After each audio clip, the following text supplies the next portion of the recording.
This is our Optimum Images Masterclass. We have an Advanced Images Masterclass coming on July 12th, but this is going to be a really good precursor for this.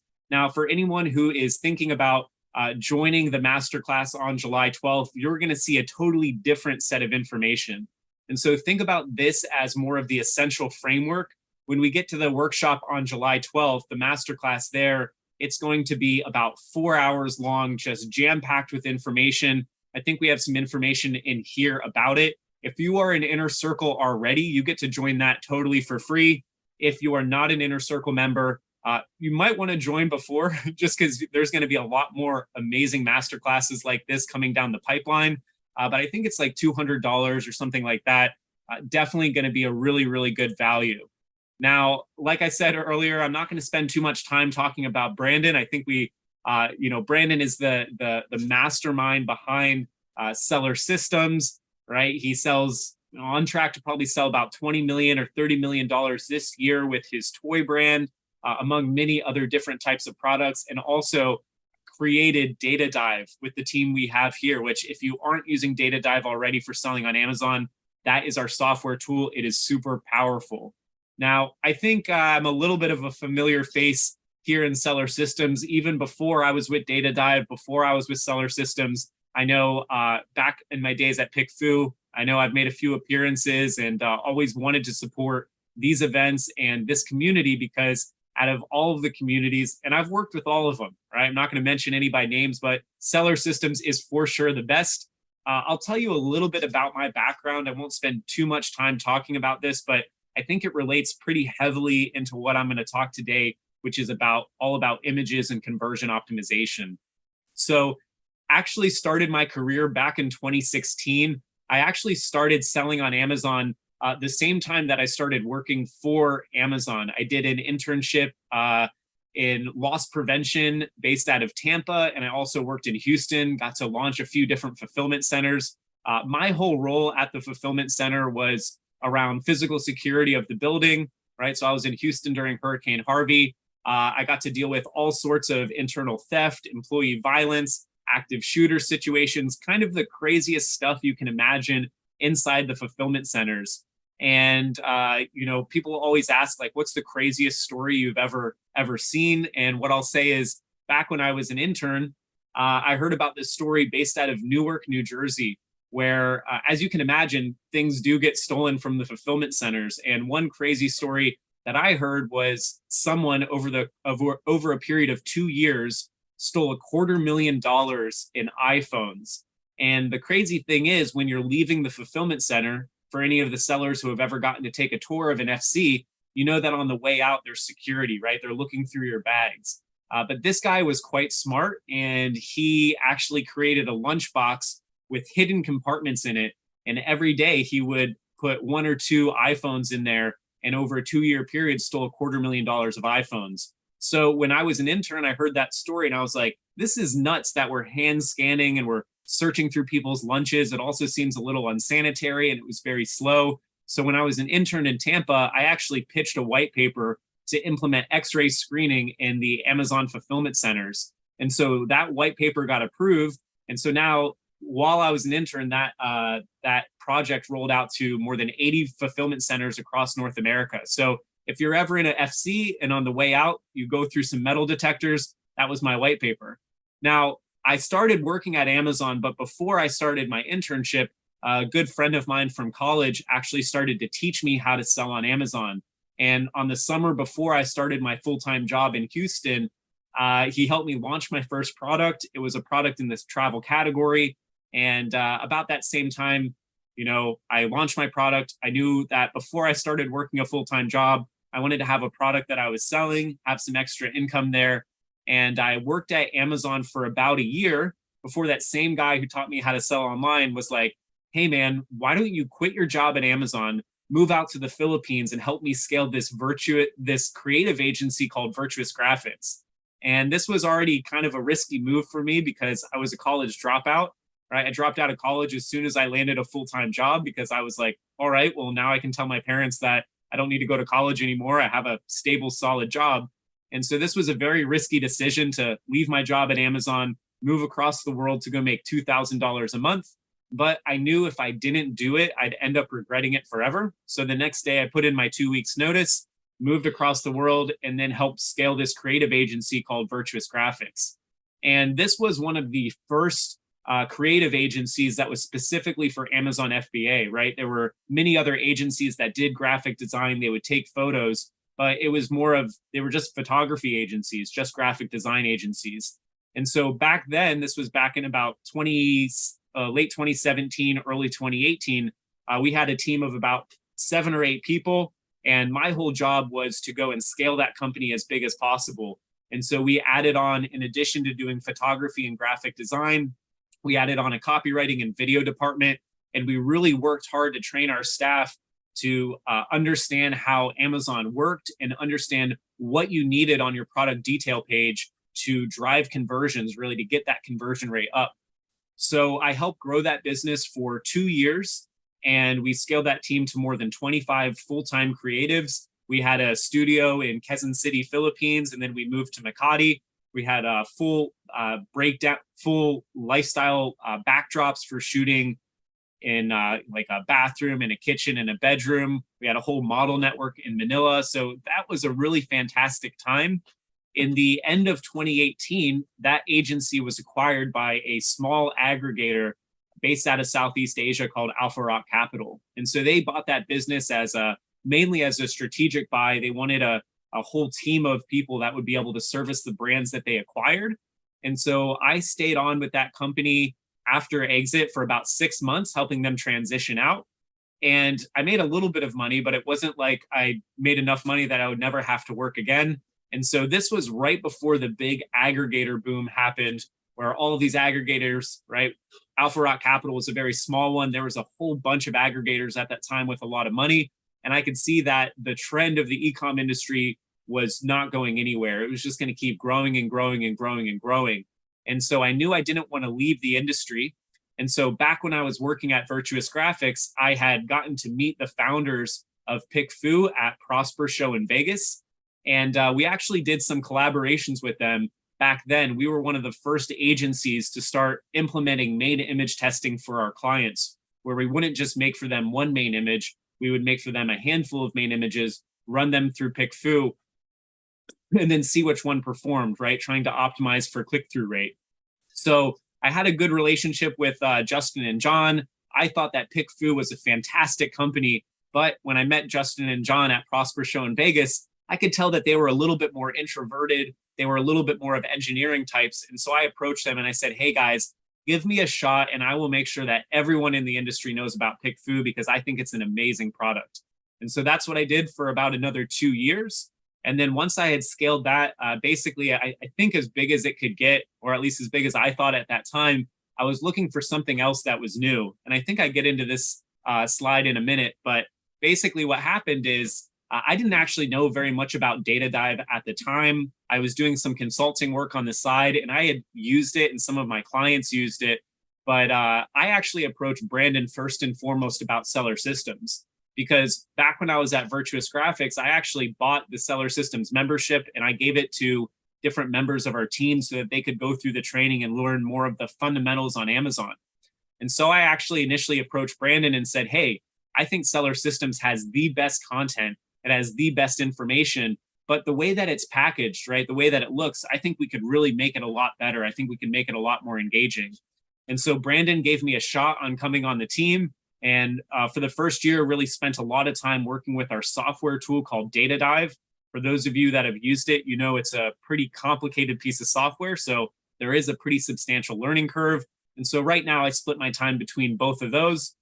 Just exited that last travel brand last year and working on launching some new products right now. So I've sold many different products online. I've sold services online. And I think what my real superpower is figuring out what are the key attributes of a product or a service, and then packaging them and selling it in a way that is just going to get people to click and say, I need to buy that, right? So that's kind of a little bit about my background. Now, the agenda for the masterclass today, I think we've already moved through the introduction. I like to start out with an essential framework, and then at the end, we're going to have kind of like an open format question, and then the let's do it. There's just some sections. It's a pretty free form for this masterclass. Here we go. So how it's going to be broken down for real, I think that was another slide. We have the essential framework, right? This is going to be the nuts and bolts of what you need to understand about conversion optimization. Then we're going to go through some more of the advanced strategies, and then we'll wrap up with a section that I call future considerations. And that's kind of where Amazon and where images are going in the future. Okay. Woo. Two ways that you can ask questions here. Number one is you can raise your hand. I'm going to recommend that you do that until the end. I don't think I'm going to do too much questions until the end of the presentation, but we will prioritize anyone who has their hands raised. But what you can be doing throughout the content is you can add your questions to the chat. And that's going to be a good way to ask your questions here. At the end of the presentation, you're going to see a link for the survey. Guys, seriously, this really helps us out, right? It's only, I think, 4 questions long. And it's basically going to ask you, like, where were your biggest aha moments? What areas didn't make sense? And then there's maybe 1 or 2 other questions on there. So it only takes a few minutes to fill out. But when we're working on these presentations and when we're working on these decks, we don't just make them one time and recycle the same thing over. We actually do read that feedback. In the areas that didn't make sense, we go back and revise.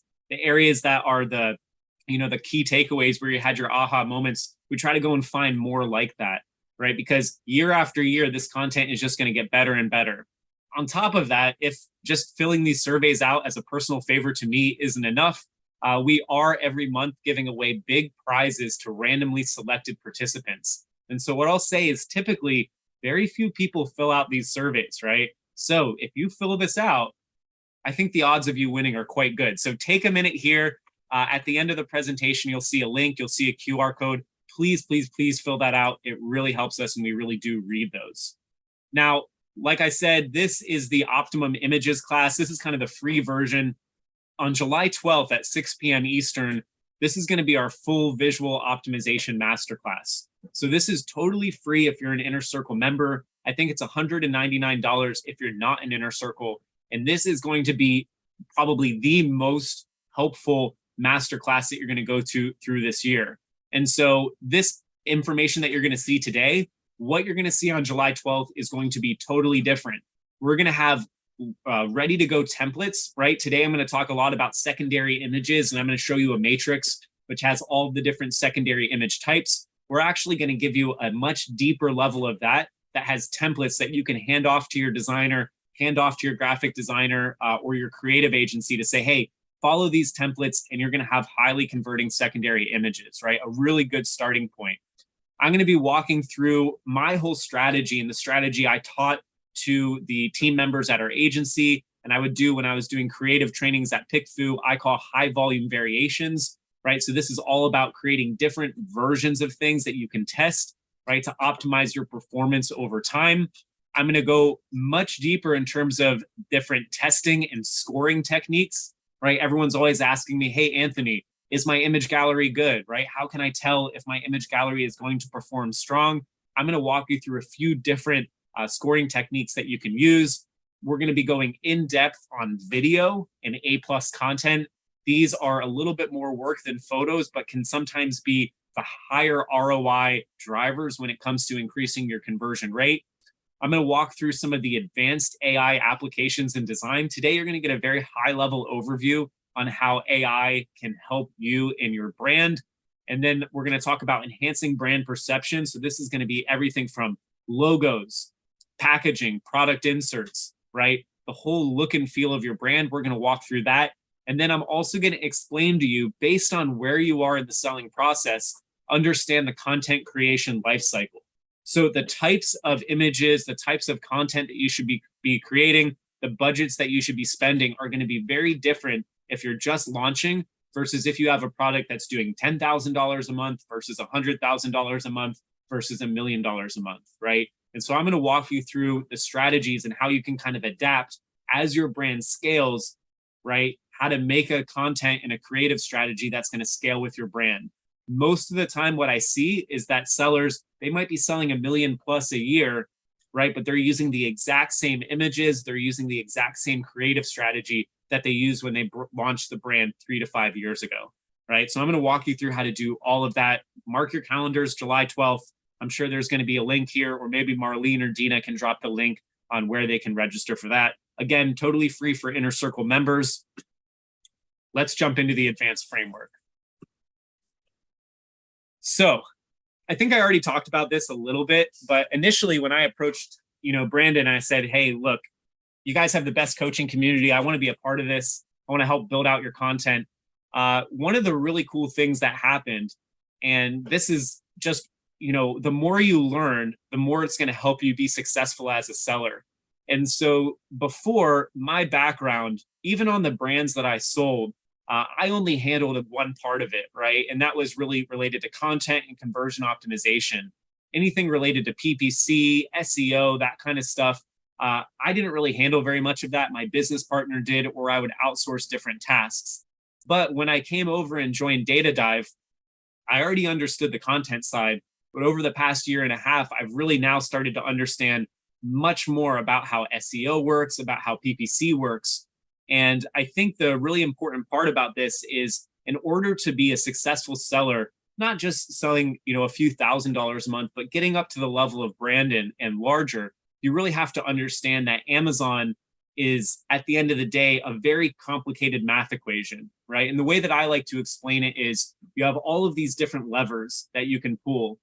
And some sellers don't have access to all of the levers, right? Sometimes you don't have the funds to access all of the levers. And some sellers, they can pull their levers down at different levels and different amounts. The key to selling on Amazon and really dominating your niche and to dominating, the entire platform, is making sure that for all of the levers that you have access to, they're pulled down to the maximum amount, right? That's going to give you the highest performance. And today, what we're going to be talking all about is how you can have your content lever down, mainly your conversion and your click-through lever pulled all the way down. And I'm going to show you some strategies today on how you can get that accomplished. And so a lot of this presentation today is based off of, over the years, right? Since the creative agency days, since PickFu days, I speak at a lot of conferences. And people would always say the same thing to me. They'd say, hey, Anthony, can you take a look at my listing? Right? And I've gotten on hundreds and hundreds and hundreds of these calls over the years, right? Probably, going to trade shows. Sometimes I'll talk to like 30 or 40 people in just one day. And so I do this a lot, and I still do this all the time. But what I tried to do when I put this presentation together is realize that a lot of the advice that I'm giving is the same thing over and over and over again. The same, people that had good listings, there were very similar attributes to the listings that were high performers. And then the listings that were low performers, there were very similar things that would keep those listings back. And so I thought, okay, what can I do to come up with a kind of set of rules? And then also not just, hey, here's a list of best practices, make your images look like this, or here's a little hack that you can do that's going to help you a little bit. What I really wanted to do is try to educate people on what's the mindset that you have to have? What's the overall essential framework, which is what I'm going through now, about what you need to actually succeed and to have the highest performing images possible. And so that's what we're going to be covering today.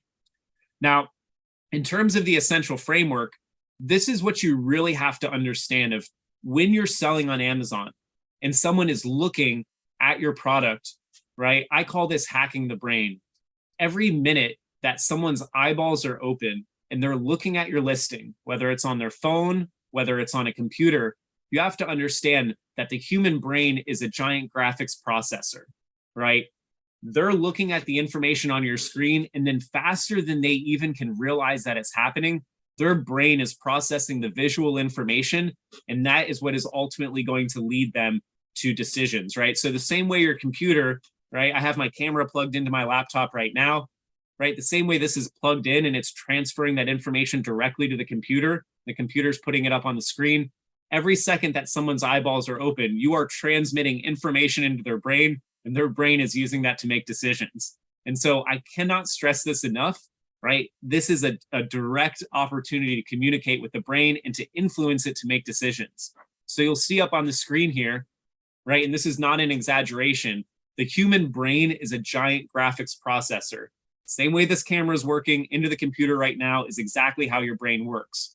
90% of all of the information that's transmitted through the brain is visual, right? Also, not an exaggeration. This is a scientific fact, right? So as you're seeing me right now, your brain is actually processing everything in your visual field more than it's processing the noises in the background, more than it's processing how it feels to sit in your chair, more than it's processing the temperature. Visual information is 90% of what goes through your brain. And like I said earlier, right, this is happening faster than we even can realize, right? It's actually unconscious. It's happening just in the background, automatically at rapid speed, right? The human brain is going to process an image 70,000 times faster than it's going to process text. Now, what you have to understand, so how does this relate to hacking the brain? Okay, this seems a little abstract, Anthony. Well, I'm gonna make it all into a loop right now. What you have to understand is, so you're communicating directly with the brain when someone's looking at your listing. But it's not like we're trying to brainwash them. It's not like we're trying to do anything dishonest. The reason this works so well, the strategies I'm going to show you today, and then I'm going to show you on July 12th, the reason this works so well is because the vast majority of the time, when someone is shopping on the Amazon platform, they will buy a product. In fact, the average conversion rate of a Prime shopper, and this is an old statistic, I wouldn't be surprised if it's actually gone up a little bit, but the average conversion rate of a Prime shopper is 74%. And you might be sitting there and saying, Anthony, my conversion rate's not 74%. That doesn't make any sense. And you might be right. Your unit session percentage might not be 74%. But what you have to understand is that if someone is searching for a red spatula on Amazon and they go to the search bar, they type in red spatula, the vast majority of the time, they're going to end up buying a red spatula. The question is, will they buy your red spatula, or will they buy a red spatula from one of your competitors that is a very similar, if not an identical product? So the name of the game on Amazon is you have this narrow window of when someone is looking at your product detail page before they go and click on one of those other tabs, right? Navigate to the other browser. Before they do that, you have this narrow window of time to say, okay, you have the intent to buy a red spatula. 74% of the time, you're going to buy a red spatula. I'm going to convince you in this very narrow window of time that my product is the only product that you need to look at. And more importantly, I'm going to check off all of the boxes in your brain about what you need to know, right? Answer the very specific questions about that red spatula that you need to know before you're going to click add to cart and then ultimately hit that buy button. So what you have to think about, though, here's the challenge that's associated with optimizing for conversion rate, is that you have to tailor your listing to be effective in a distracted environment. So I'm talking about, we're hacking the brain, right? We're communicating directly with the brain being a giant graphics processor. What we have is we have this expectation, right? That when someone's shopping on Amazon and they're looking for their red spatula, that they're fully engaged, right? They're like zoned in on your listing. They're reading every single bit of your listing. They're looking at all of your images. They're looking at all of your A+ content. They're watching your video, and they're sitting there with a big smile on their face and their credit card out. I've got a card here, and they're ready to buy, right? That's what we would love to have happen, right? And our conversion rates would probably be much higher if people actually did that. But the reality is actually quite different from that. When someone's shopping on Amazon, right, they're not zoned in. They're not looking at every detail. They're not absorbing everything that's going on. Typically, when people are shopping on Amazon, they're engaged in distracted shopping. So they've got the phone going off. They've got the dog barking. They've got kids running around. There's crazy things going on in the world. There's submarines that are imploding under the ocean, right? All of this crazy stuff. Elon Musk and Mark Zuckerberg talking about having an MMA fight. There's all of these things that they want to get back to. They want to see what's going on. They want to check in on what's going on in the world. And so what you have to do is you have, again, this very narrow window of time, this very narrow window of attention that you have to capitalize on, and you really have to make the most of it. That's what's going to drive your conversion rates as high as possible. So the first thing that I want to talk about in terms of the essential framework is you want to tailor your listing to be effective in that distracted shopping environment.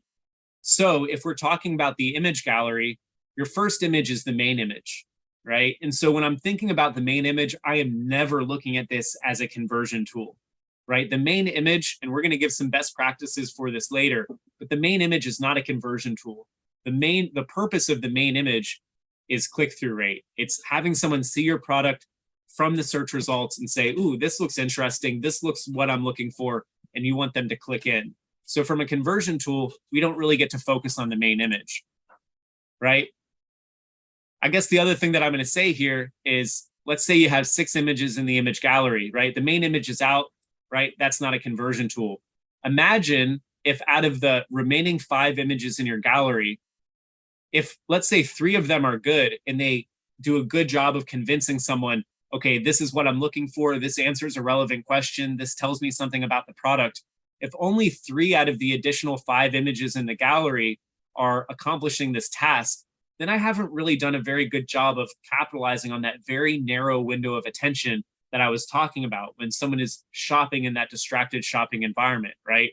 And so what we're going to want to do is we're going to want to make sure that, okay, our main image is already out. If we only have 5 extra images in our image gallery, right, we're going to want to make sure that each of these opportunities, this is opportunity 1, 2, 3, 4, 5, we want to make sure that each of these opportunities is going to be effective in convincing someone that, yes, they found the right product. They don't need to look anywhere else. This is the one that they should be adding to the cart. Beyond that, what I want you to do is I want you to give extra attention to images in position 2 and 3 in the gallery. Now remember, main image, that's just for click-through rate. So if I'm thinking about, okay, again, I'd love for everyone to stare and absorb all of the images in my gallery and spend a lot of time looking at it. But the reality is, not everyone is going to make it all the way through the gallery. So the most important concepts need to be early on in the gallery because those are going to have the highest view rates. So imagine it like this, right? This is what I'm saying. On average, a shopper won't consume your entire listing. So this isn't provided by Amazon. Maybe one day Amazon will show us how many, which images in the gallery are getting views, and we'd be able to make a chart like this. But this is all just theoretical right now. Imagine your main image, it's going to get 100% of the views, right? If someone sees it in the search results, everyone's going to see your main image. This is assuming that someone clicks into the listing. And then imagine as you go through each image in the gallery, there's going to be some drop off, right? So everyone's going to see your main image. Maybe 90% of the people see image 2. And then by the time you get down to image 6, depending on the quality of your image gallery, maybe a small subset of the people who are viewing your listing are going to make it all the way through the gallery.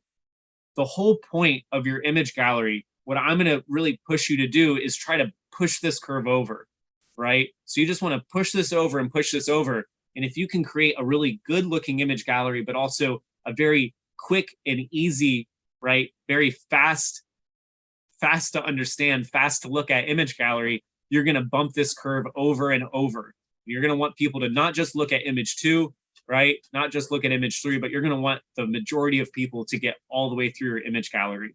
And I'm going to give you some strategies on how to do this. So the next thing that I want you to think about, right? If we're thinking, okay, well, we only have a limited window to communicate directly with the brain, right? That means we're also going to have a limited amount of real estate, right? That we can communicate directly with these customers. And so what I want you to think about, my whole theory for how conversion optimization works is we've got all of these things, right? This is a very long list here. We've got all of these things that we could potentially say about the product, right? How it works, what's included, how to clean it, who's it for, sizing, materials, right?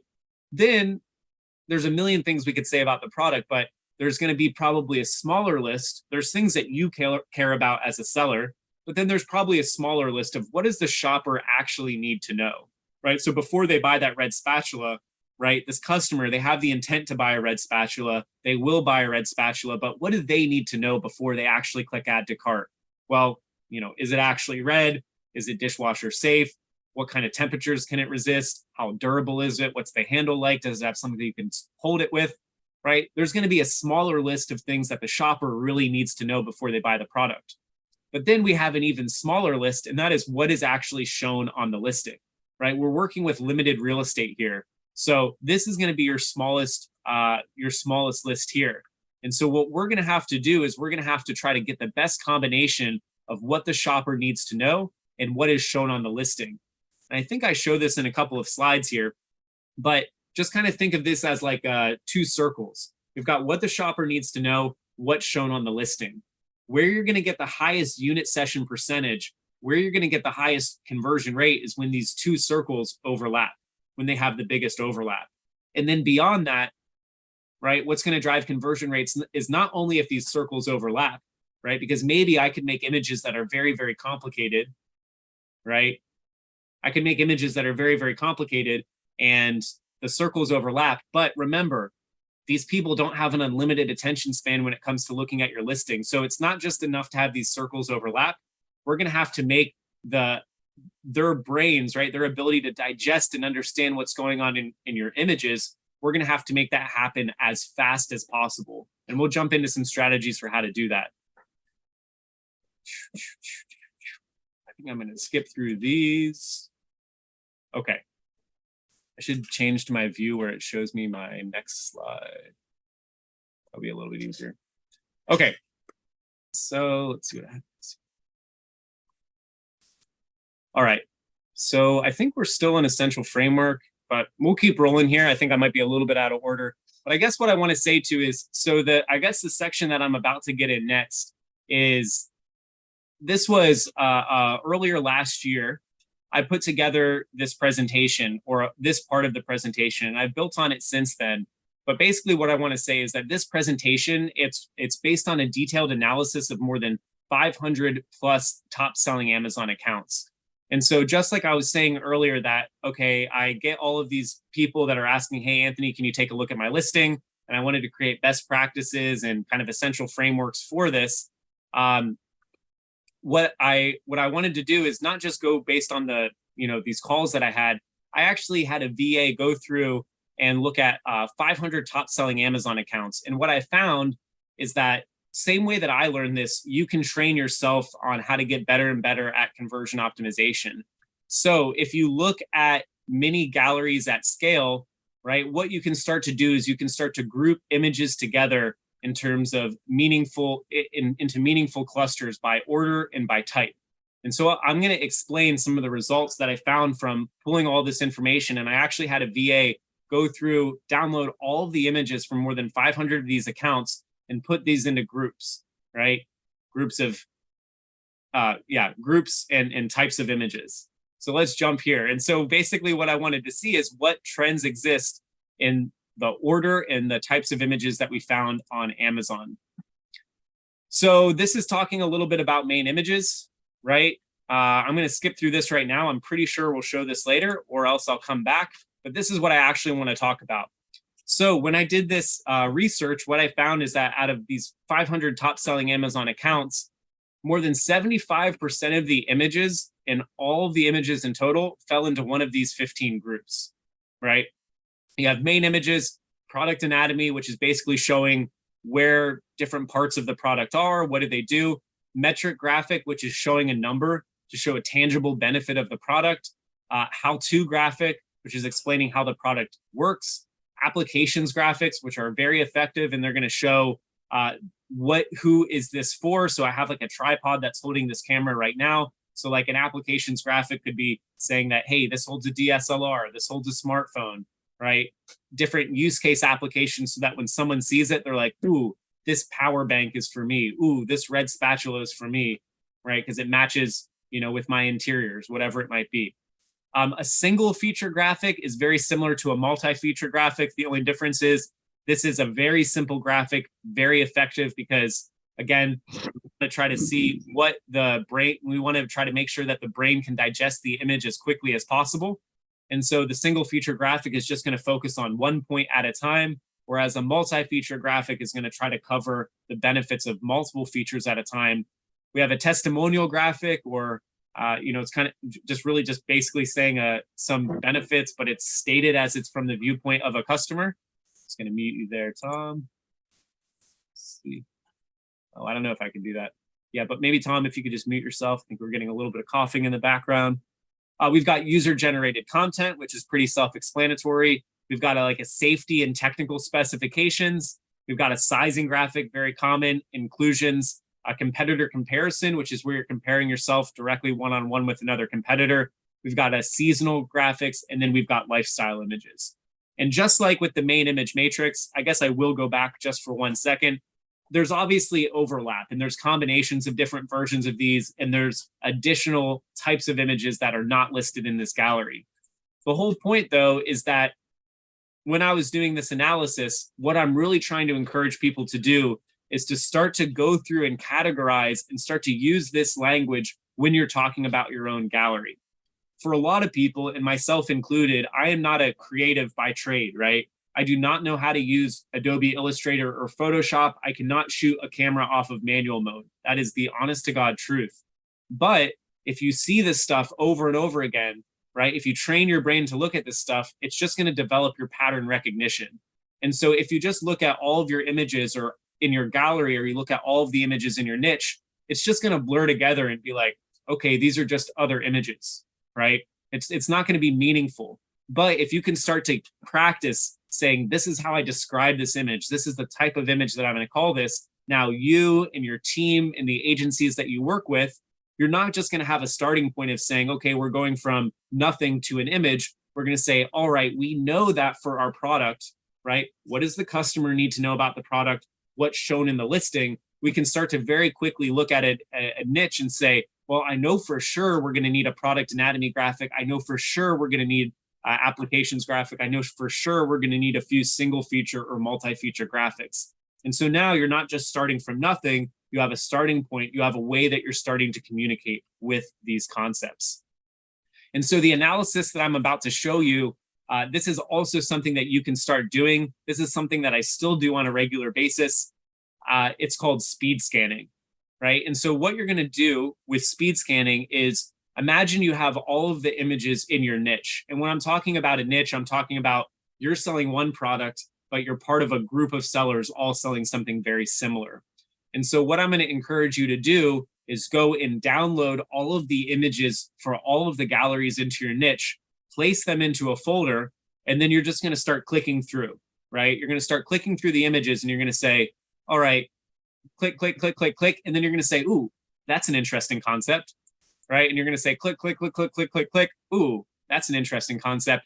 And what's going to happen over time, you don't need to do this just with your own niche. You should start looking at competitors outside of your niche, different product categories, to get inspiration of saying, what do I notice in terms of trends, in terms of the style of images, in terms of the order that people are having their images in, right? In terms of how they're transmitting the information, in terms of what are their taglines, their copy. You're going to start to see trends over and over again. And what you're going to find is that there are heavy consistencies between the people that are ranked in those first few positions organically and those that are ranked at the top of page 2. You're going to see a very big visual difference between these galleries. And so speed scanning is something you can start doing right now.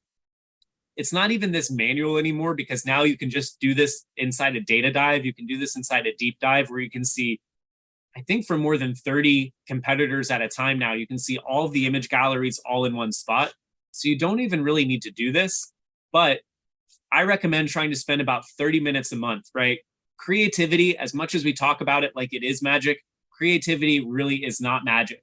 And a lot of what is successful for selling on Amazon really isn't creative in the way that selling off the platform is, right? What we're really doing is there's an established way, there's an established formula, an established format for what's currently working.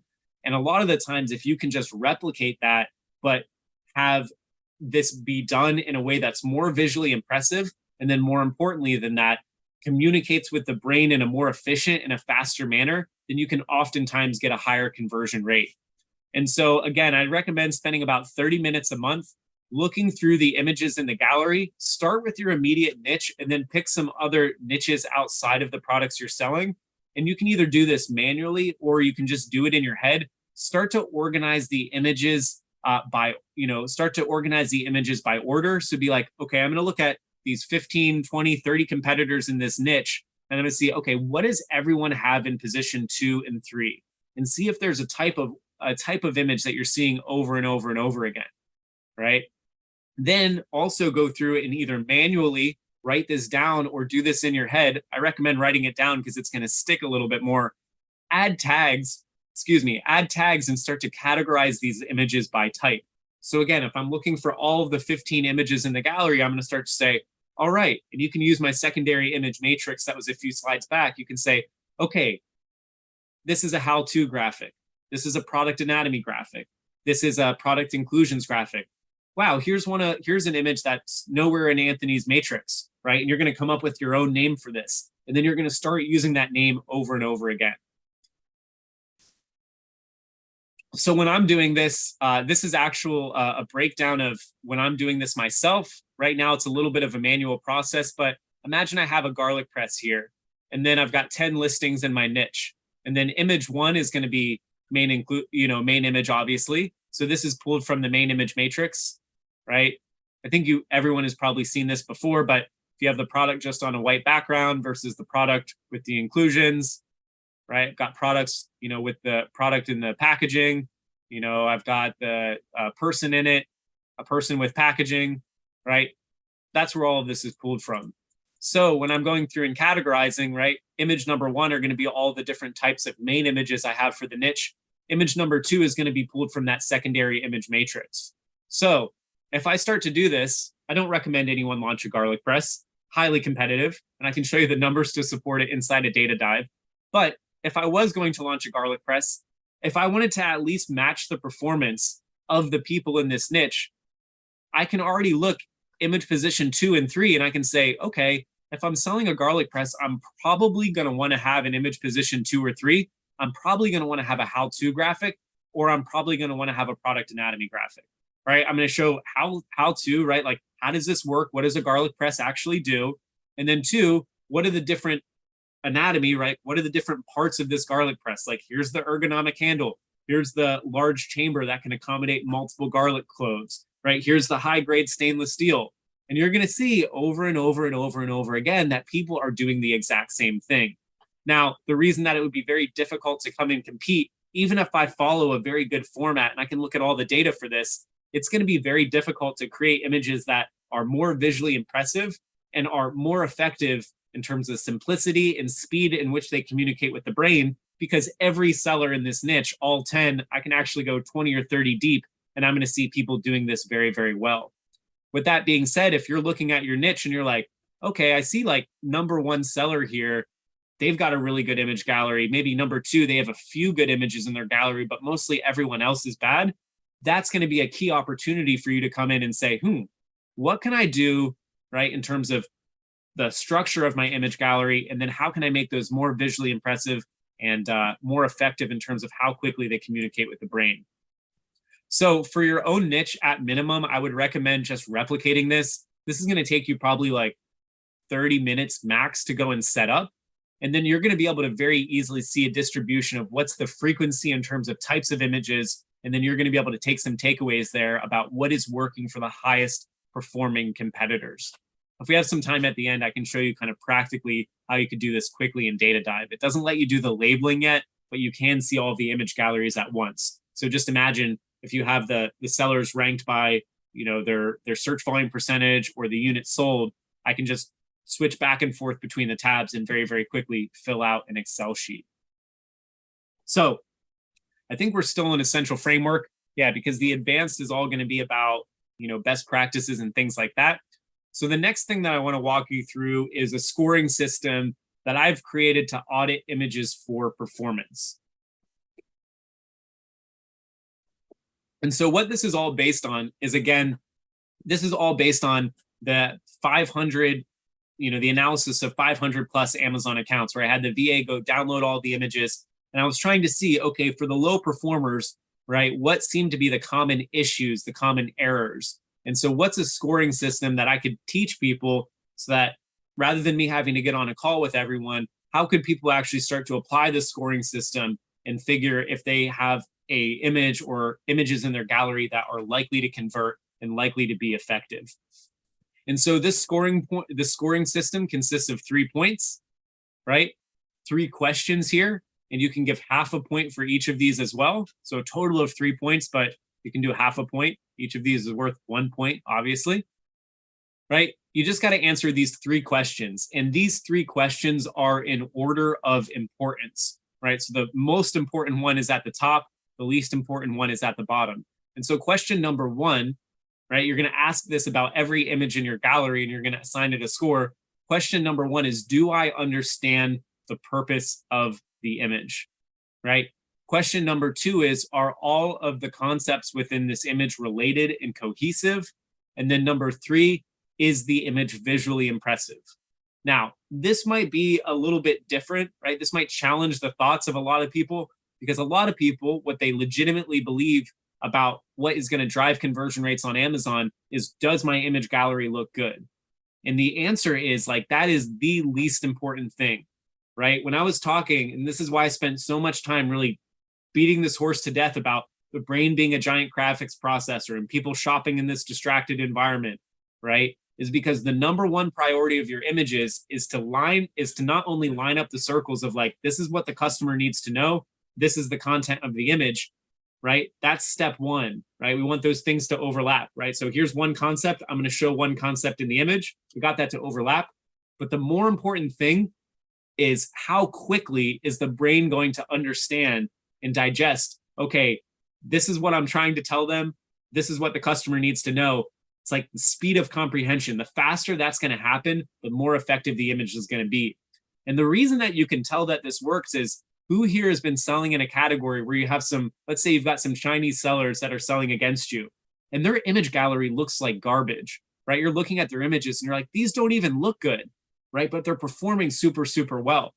Have you asked yourself, is it because it's not actually about how the image looks? It's about that their images, even though it looks like it was made in paint, it's super simple, and the brain can digest it. The brain can understand it much, much faster, much easier, right? It's kind of like if you're charging your phone, right? And you've got like the lightning charger, and then you compare that to a normal charger, or you've got a charger from 10 years ago, a cable from 10 years ago, and you plug in your device, right? It just takes so long to charge the phone, versus when you use the lightning cable, it's like 30 minutes and then your phone is totally charged. That's how we have to think, right? We're communicating directly with the brain. And so number one priority of an image in the gallery is that the customer has to understand what the purpose of your image is. Thing number two, second most important thing, which is also able to get 1 point, which is, are all of the concepts within this image related and cohesive? And I'm going to show examples of all of this in a minute, but like, just think about it like this, right? If you have a graphic that has one singular purpose, how easy is it going to be to communicate directly with the brain and get their brain to say, okay, sweet, here's the thing that I needed to know. I can check that off. I can go to the next image in the gallery. Versus if I have images in the gallery that have 10 concepts in it, right? And someone's in that distracted shopping environment, is what's going to happen? They're going to sit there and they're going to be like, okay, here's thing number one. Here's thing number two. I think this is thing number three. Let me double check. Okay, yeah, that is thing number 3, 4, 5. Or are they going to look and be like, shit, this is way too complicated. I'm going to go bounce. I'm going to go click on one of those other tabs that I have open, right? And so thing number two is, are all of the concepts in the image related and cohesive? We don't want to distract someone with extra information. We want to be laser focused, right? We want to communicate with the brain as quickly as possible.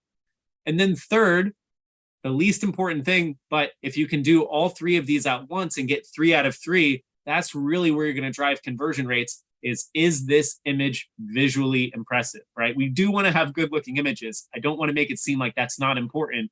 What I'm saying is, you need to prioritize this, followed by this, followed by this, and that's what's going to lead to your highest conversion rates.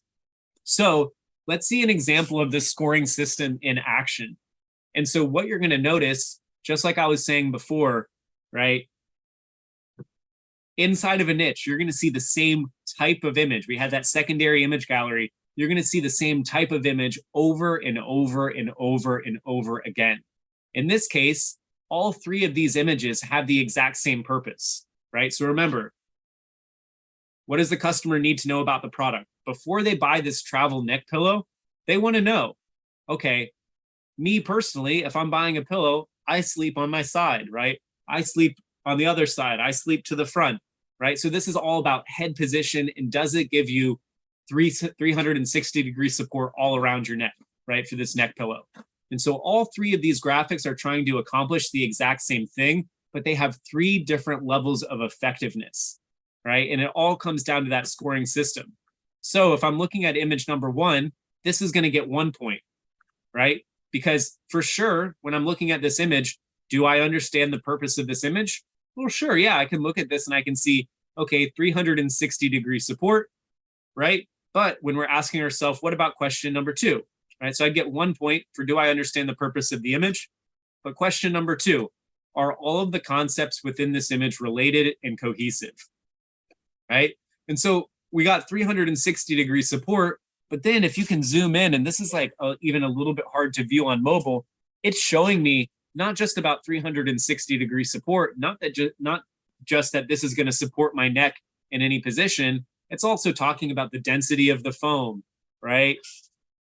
It's telling you it's got a double hump design, right? It's telling you it's got a curved design, right? It's like all of these other things. It's like zooming in. It's hard to see. So I understand the purpose of the image, but it's got extra layers in here that are not related and cohesive. And then in terms of visual impressiveness, compared to the other 2 images in the gallery, I'd say, yeah, it's not that visually impressive. It's just some text, right? And then some kind of confusing things with this chart that you have to look at. There's just a lot going on. So I'm only going to give this 1 point. Now let's move over to image 2, right? So do I understand the purpose of this image? Okay, this one's even clearer, right? It says there's 3 comfortable ways to support the head and neck. It's showing me these different positions, so I can do it on the right. I can put my head back, which is supine, and I can put my head to the left, right? So any head position, this is going to work. So I understand the purpose of the image. All of the elements are related and cohesive. So now instead of showing me different parts of the pillow, it's just showing me the different head positions. It's showing me 360. It's showing me I can rotate my head with these little arrows, right? And so the only reason I'm not giving it 3 stars here, three points here, is because, yeah, it's visual. Yeah, this is, I guess I could give it half a point, maybe 2.5 for being visually impressive. But comparing it to this, right? This, I understand the purpose of the image. All of the concepts in the image are related and cohesive, but then I'm giving it that 3rd point because this is the most visually impressive image out of the 3, right? Instead of using 50% of the pixel space to show this pillow here, I'm going to spend 70% of the pixel space, right, showing the different head positions. And in fact, the most common head position, which is someone sleeping forward, is not right here, front and center.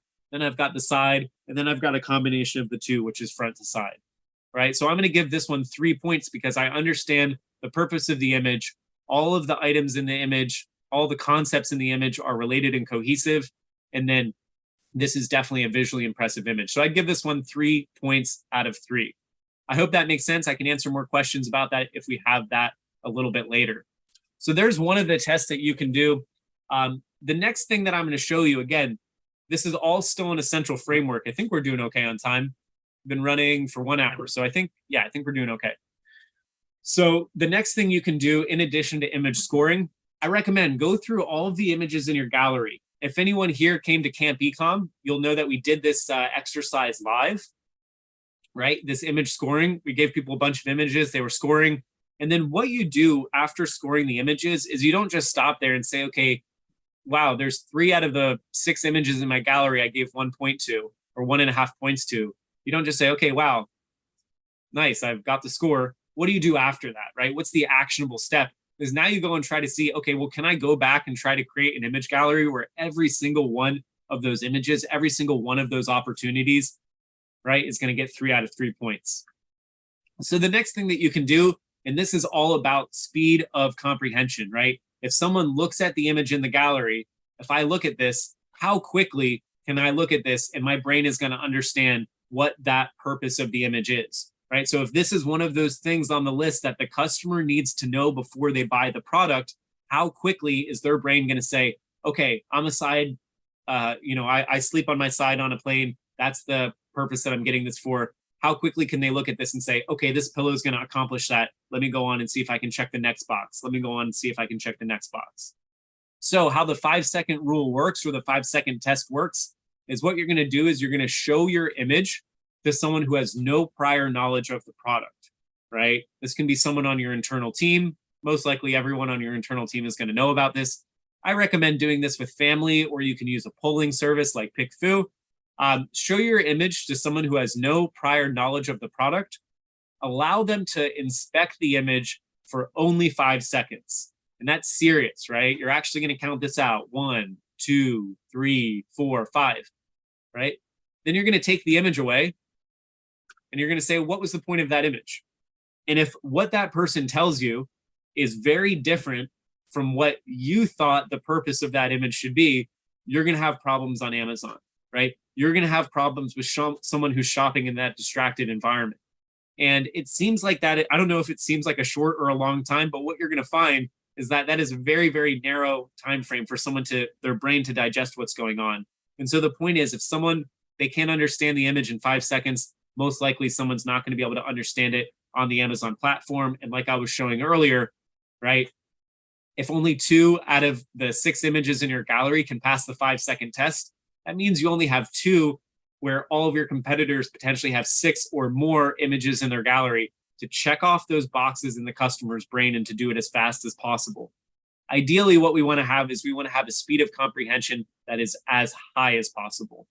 So let me show you an example of this. I actually did this with my sister. I want to make sure my camera is charging. It's good. Okay. So I actually did this example with my sister, and you can kind of get an idea of how this works and why it's so important. But this is for a cooling towel. So I think most people are familiar with this product. You dip it in some water, right? You like shake it out and it gets super cool. So it cools you down very easily. And so what I did is I showed her these images, and I had in my mind what I thought the purpose of this image would be. And what I did is I let her look at this image for 5 seconds, and then I took that image away, and then I asked her, okay, what do you think the purpose of that image was? So this first image here, this one passed the 5-second test.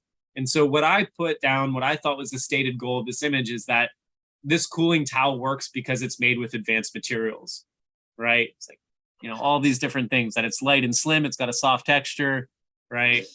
High quality fabrics, right? It's a good product. And she got that right? She said the product's made with high quality fabric. Cool, that one passes the 5-second test, we move on.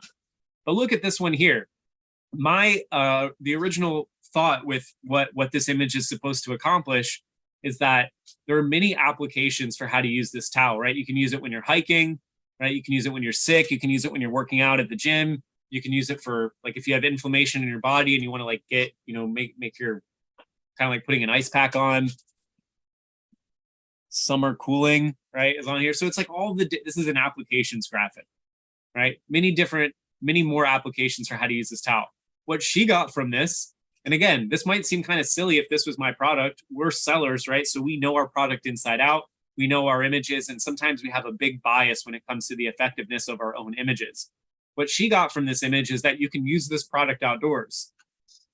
Not really the point here, right? If people are like, man, I'm going to use this cooling towel when I'm sick or when I'm working out, it's very possible that someone shopping on Amazon might totally miss the point of this graphic.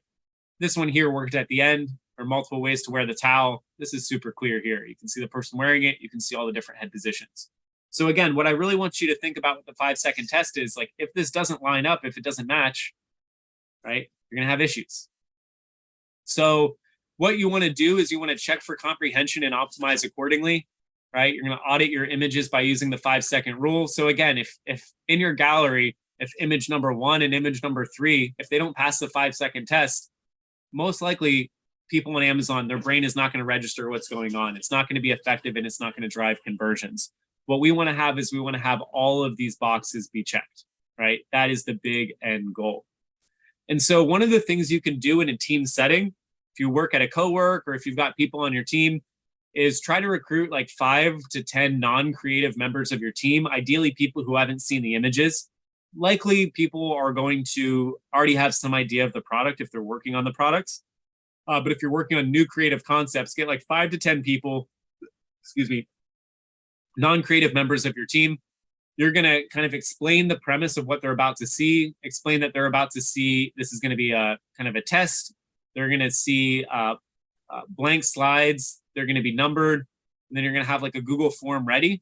And basically what you're going to do is you're going to show them each image for 5 seconds. You're going to have like a blank slide or a black slide in between. You're going to let them look at the image for 5 seconds. You're going to flip it to a black slide. You already have a Google form that they have pulled up on their laptop or on their phone. And it's just going to be a simple question. What do you think the purpose of this image is? And while they're answering the question, they're not going to be able to see it. You're just going to have a black slide, black screen up on the slides, right? Or on your Zoom call. And then they're going to type in the answer. And what you're going to do is you're going to analyze the responses and you're going to optimize accordingly. If you come back and like 20% of your team or 20% of this random group of people out of 100% of people is getting this right, probably need to go back and think, is the speed of comprehension, is it going to be high enough for Amazon? Because if that's low, you're just missing out on opportunities to, to convert the customer. Now, for everyone who comes back on July 12th, I spent $1,000 of my own money with PickFu, testing this concept with PickFu, and we're going to really dive into this on July 12th. I've been running a ton of PickFu tests, going to top performers in a niche, and then comparing that to someone on page 2. And I'm testing every image in the gallery. And I'm doing this, it's a lot of tests. So you're going to see a lot of data on July 12th.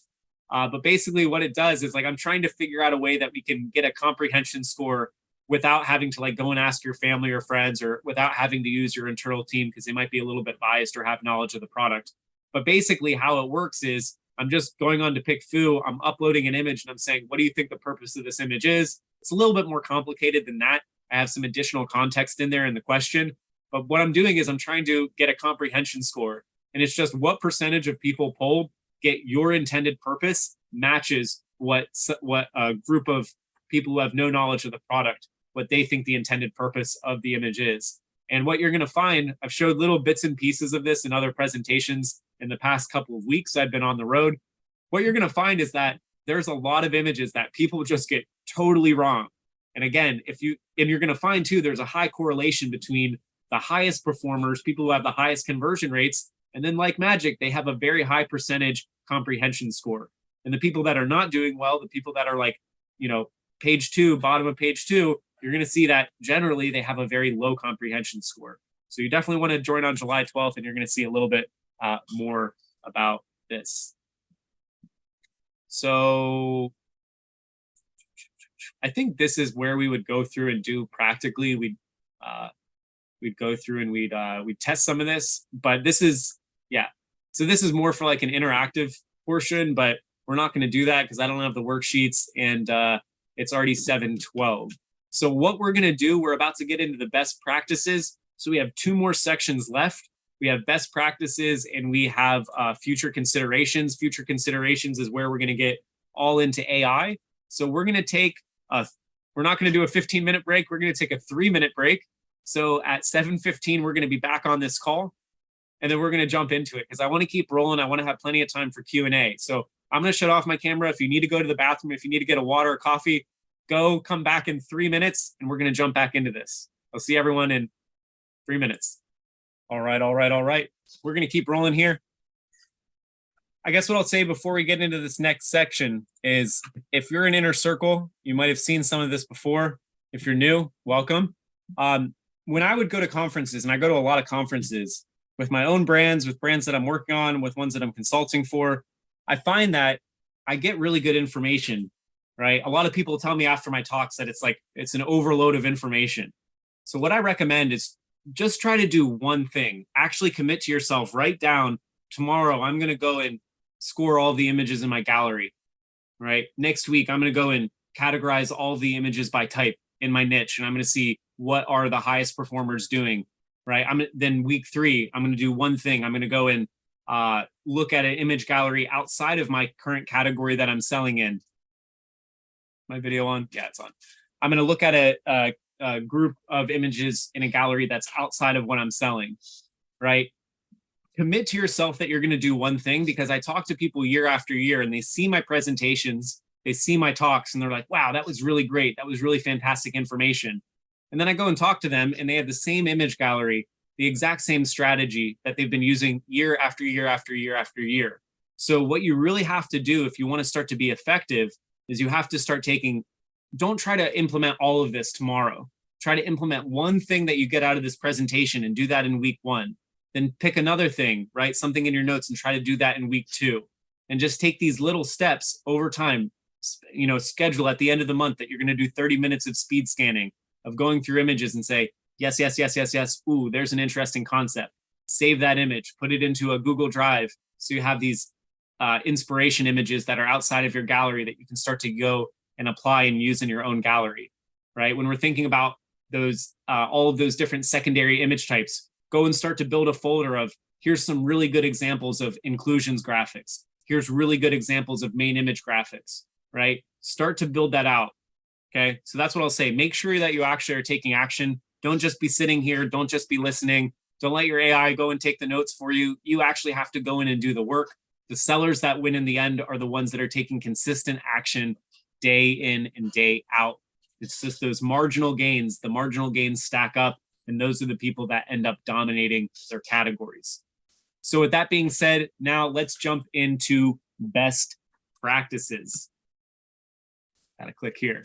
And Neil, I see that you've got your hand raised. We're going to take Q&A all the way in the end, but make sure you write down your question. I will stick around as long as Q&A is going for, because we might be a little bit over 8:30, although I think we're going to get through this next part in about 45 minutes, and then the future considerations is probably about half an hour. So first thing that I'm going to talk about is optimizing for main images. Basically what I can tell you, and I've done a lot of main image testing, right? Like I said, our agency, Virtuous Graphics, back in the day was one of the first agencies to start doing high volume variations for image testing.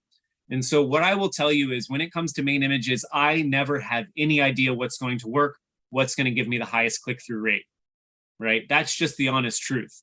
What I would recommend doing is go to your creative team, go to the agency that you're working with, show them this main image matrix and say, we already have a product on a white background because that's the default for Amazon.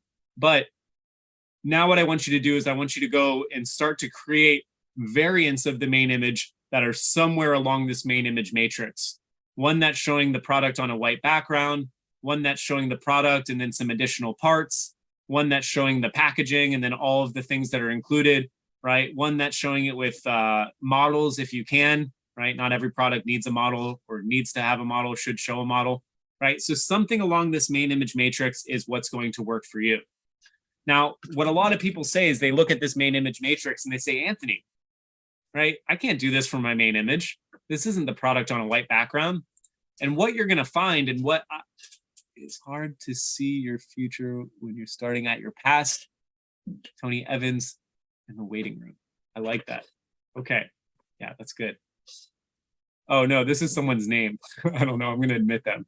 That's like their name on the thing. I don't know. I thought that was like a comment. I was like, why did that show up for me? Anyway, back to the content. So what I'll say is when I did that analysis and I had the VA download 500 plus accounts and put all of those into a Google Drive and categorize them, what I found is that Amazon's platform, and I've known this for years, but I just had to show it, Amazon's platform is full of what people say are main image violations, right? More than 65% of the main images I looked at contained what people would say is gray hat techniques. And so I want to clear this up because this is actually from Amazon in terms of service. And what they specifically say is that main images must be professional photographs of the actual product. Graphics, illustrations, mock-ups, and placeholders are not allowed. And they must not show excluded accessories or props that might confuse the customer, right? So what Amazon is doing here, and I used to work at Amazon, what I'll tell you is every day they're drilling into your head. They are all about customer centricity, right? They want the buying experience to be as good as possible for the customer when they're shopping. And so what they really want to avoid when they're writing this TOS is they want to avoid sellers doing things that are going to confuse the customer, that are going to mislead the customer, or things that are intentionally clickbaity. And so what Amazon is doing when they write this terms of service is they're putting in a terms of service, right? That is one terms of service that is covering millions of products that are sold, millions of very different products that are sold on the platform, right? And so they only have one terms of service for images, which is extremely vague. And I think that's actually intentional, right? What they're doing is Amazon is intentionally giving us vague guidelines. It's up to us to focus on customer centricity, right? So what you have to do is when you're creating your main images, you have to ask yourself, am I intentionally being misleading? Am I intentionally putting something in here that's going to confuse the customer? Am I intentionally putting something in here that is clickbaity? Or am I doing something that is legitimately going to help the customer to make a better buying decision when they're buying a product? The other thing to keep in mind about main image violations is it's not going to typically, I don't think in any case going to lead to your account getting suspended or getting a performance notification. The only thing that's going to happen when you have a main image that might potentially be pushing the lines in terms of what is gray area is that image is going to get suppressed. And then if you have another white background image, you can just upload that, right? So if you have another one ready to go, my recommendation is to keep pushing the envelope. Anything you see there on the main image matrix, I think you're going to be probably in a good position to do. And so I recommend kind of pushing the envelope on it. Now, if you're very risk adverse, one of the things that you can do to, I call this getting permission on risky main images, is you come up with an idea for a risky main image. And then when you're writing your test and manage your experiments, for those of you who don't know, manage your experiments is a split testing tool inside of Amazon that allows you to split test your main image. You can split test your A+ content. You can split test your title. There's a few other things, your bullet points now, I think. You can actually A/B test these inside of the Amazon platform. Now, the interesting thing is when you're writing your managed experiments, what you have to understand is that the manage your experiment test is actually approved by a human being. It's not approved by a computer. That's why these actually take sometimes a few days to get approved. And so when you're writing the hypothesis of your manage your experiment test, right, you have your main image, right, the safe one or the one that you currently have, then you have the one that's a little bit more risky. When you're writing that hypothesis, write it in customer-centric language, right? Think that there's someone at Amazon, they have an SOP for, okay, here's the types of experiments that I should approve. Here's the types of main images that I should approve. And if I say, hey, look, I want to change my background to a black background because it's going to get me more sales and I want to make a lot of money, the person's probably going to be like, the guide here says that I can't approve a non-white background main image. But if you say, hey, I'm selling a glow-in-the-dark product, right? And I want to show people, I want to show the customer that this product glows in the dark. And I think it's going to be a better buying experience. It's going to show more accurate colors. And it's going to be more customer centric all around if I have this main image as a black background. What you're going to find is that from time to time, and it's depending on how good the hypothesis is, you can actually get them to approve the main image. Someone at Amazon is going to let you run that main image experiment test. Now, is the black background image going to convert better? That's something you're just going to have to test and see. But if you're looking to push the boundaries, this is a really helpful hack. I started sharing this like 3 years ago in Vegas, and I've heard from a bunch of people. It doesn't always go through on the first time, but sometimes you submit it. It's not like the same person is going to approve it. I've seen good success with getting what people would say are just, really not typically okay main images getting approved. So here's some other best practices for main image. This is something that we call eye candy. So we've got the product here, and obviously this is protein powder, right? There's like no peanut butter inside the protein powder. There's no peanuts. But what I'm doing is I'm kind of reinforcing what is a key attribute of the product. Or here, the product packaging doesn't actually have this label on it, 25 grams of protein. This one here, you can almost not even tell that this isn't part of the product packaging, right? We've got the flavor and we've got the amount of protein here. So you could either upload these into Amazon and they might actually let you put it up just in this form. But again, if it's not going through or the image keeps getting suppressed, try the version that doesn't have any of these decals or doesn't have any of this eye candy and say, hey, we're testing an alternate version of the main image. What we find is that because our packaging is so bright and green, people don't often see the flavor. And so we like to reinforce that this is peanut butter flavor. And we like to do that by putting this icon here. We find that this gives a better buying experience to the customer because they can see in advance of clicking in the listing if this is the flavor of protein powder that they're going to want, right? We like to put on the 22 grams of protein because it's really important that our customers understand what the protein amounts are in this per scoop of protein or per serving of protein. You put that through and you might very well find that those can get approved. If you look for protein powder, you're going to see that everyone is doing this, right? And so if everyone in your category is reinforcing these key points, right, this isn't clickbaity, this isn't confusing, this isn't distracting. And I think that's why people at Amazon, I'm sure they train the team in addition to the SOP, and they're saying, look, you're deciding what's going to be allowed, what's not going to be allowed for millions of different images. Use some critical thinking here, and you don't have to follow this directly to the letter in terms of what you're allowed to do. Have some critical thinking here, and if it's going to be in the best interest of the customer, then think about doing that. So one of the best practices for main images here is consider alternative non-white backgrounds when optimizing for main image. So like, again, if I was gonna, let's say I have this same image here, but it's just on a white background. If I was running this through managed experiments and I wanted to get this approved, I'm just gonna say, hey, look, we're testing an alternate version of our main image, right? We've already got the dog on here so I can see it's a dog bed. But hey, we're testing an alternate version of our main image. This dog bed is specifically for small dogs, and we want to show what kind of space that it's going to be fit in, that it's going to fit in, right? And if we have it on a white background, it's kind of hard to tell that. Or we want to show that what kind of styling interior is this going to be best compatible with, and we feel like this is going to help the customer to make a better buying decision, right? So test that. Another tip here, and this is credit to our friend Tomer. He runs another community called Top Dog. And this is actually his slides. I asked him for permission to share this, but when you are making your main image, this might be a little counterintuitive, but you actually want to make your image vertically oriented. And what's going to happen is your product is actually going to display a lot larger in search results. So what you can see here is that look how much larger this blender is here versus these images here, which are more of a square ratio, right? Because everything on Amazon's platform is optimized for mobile.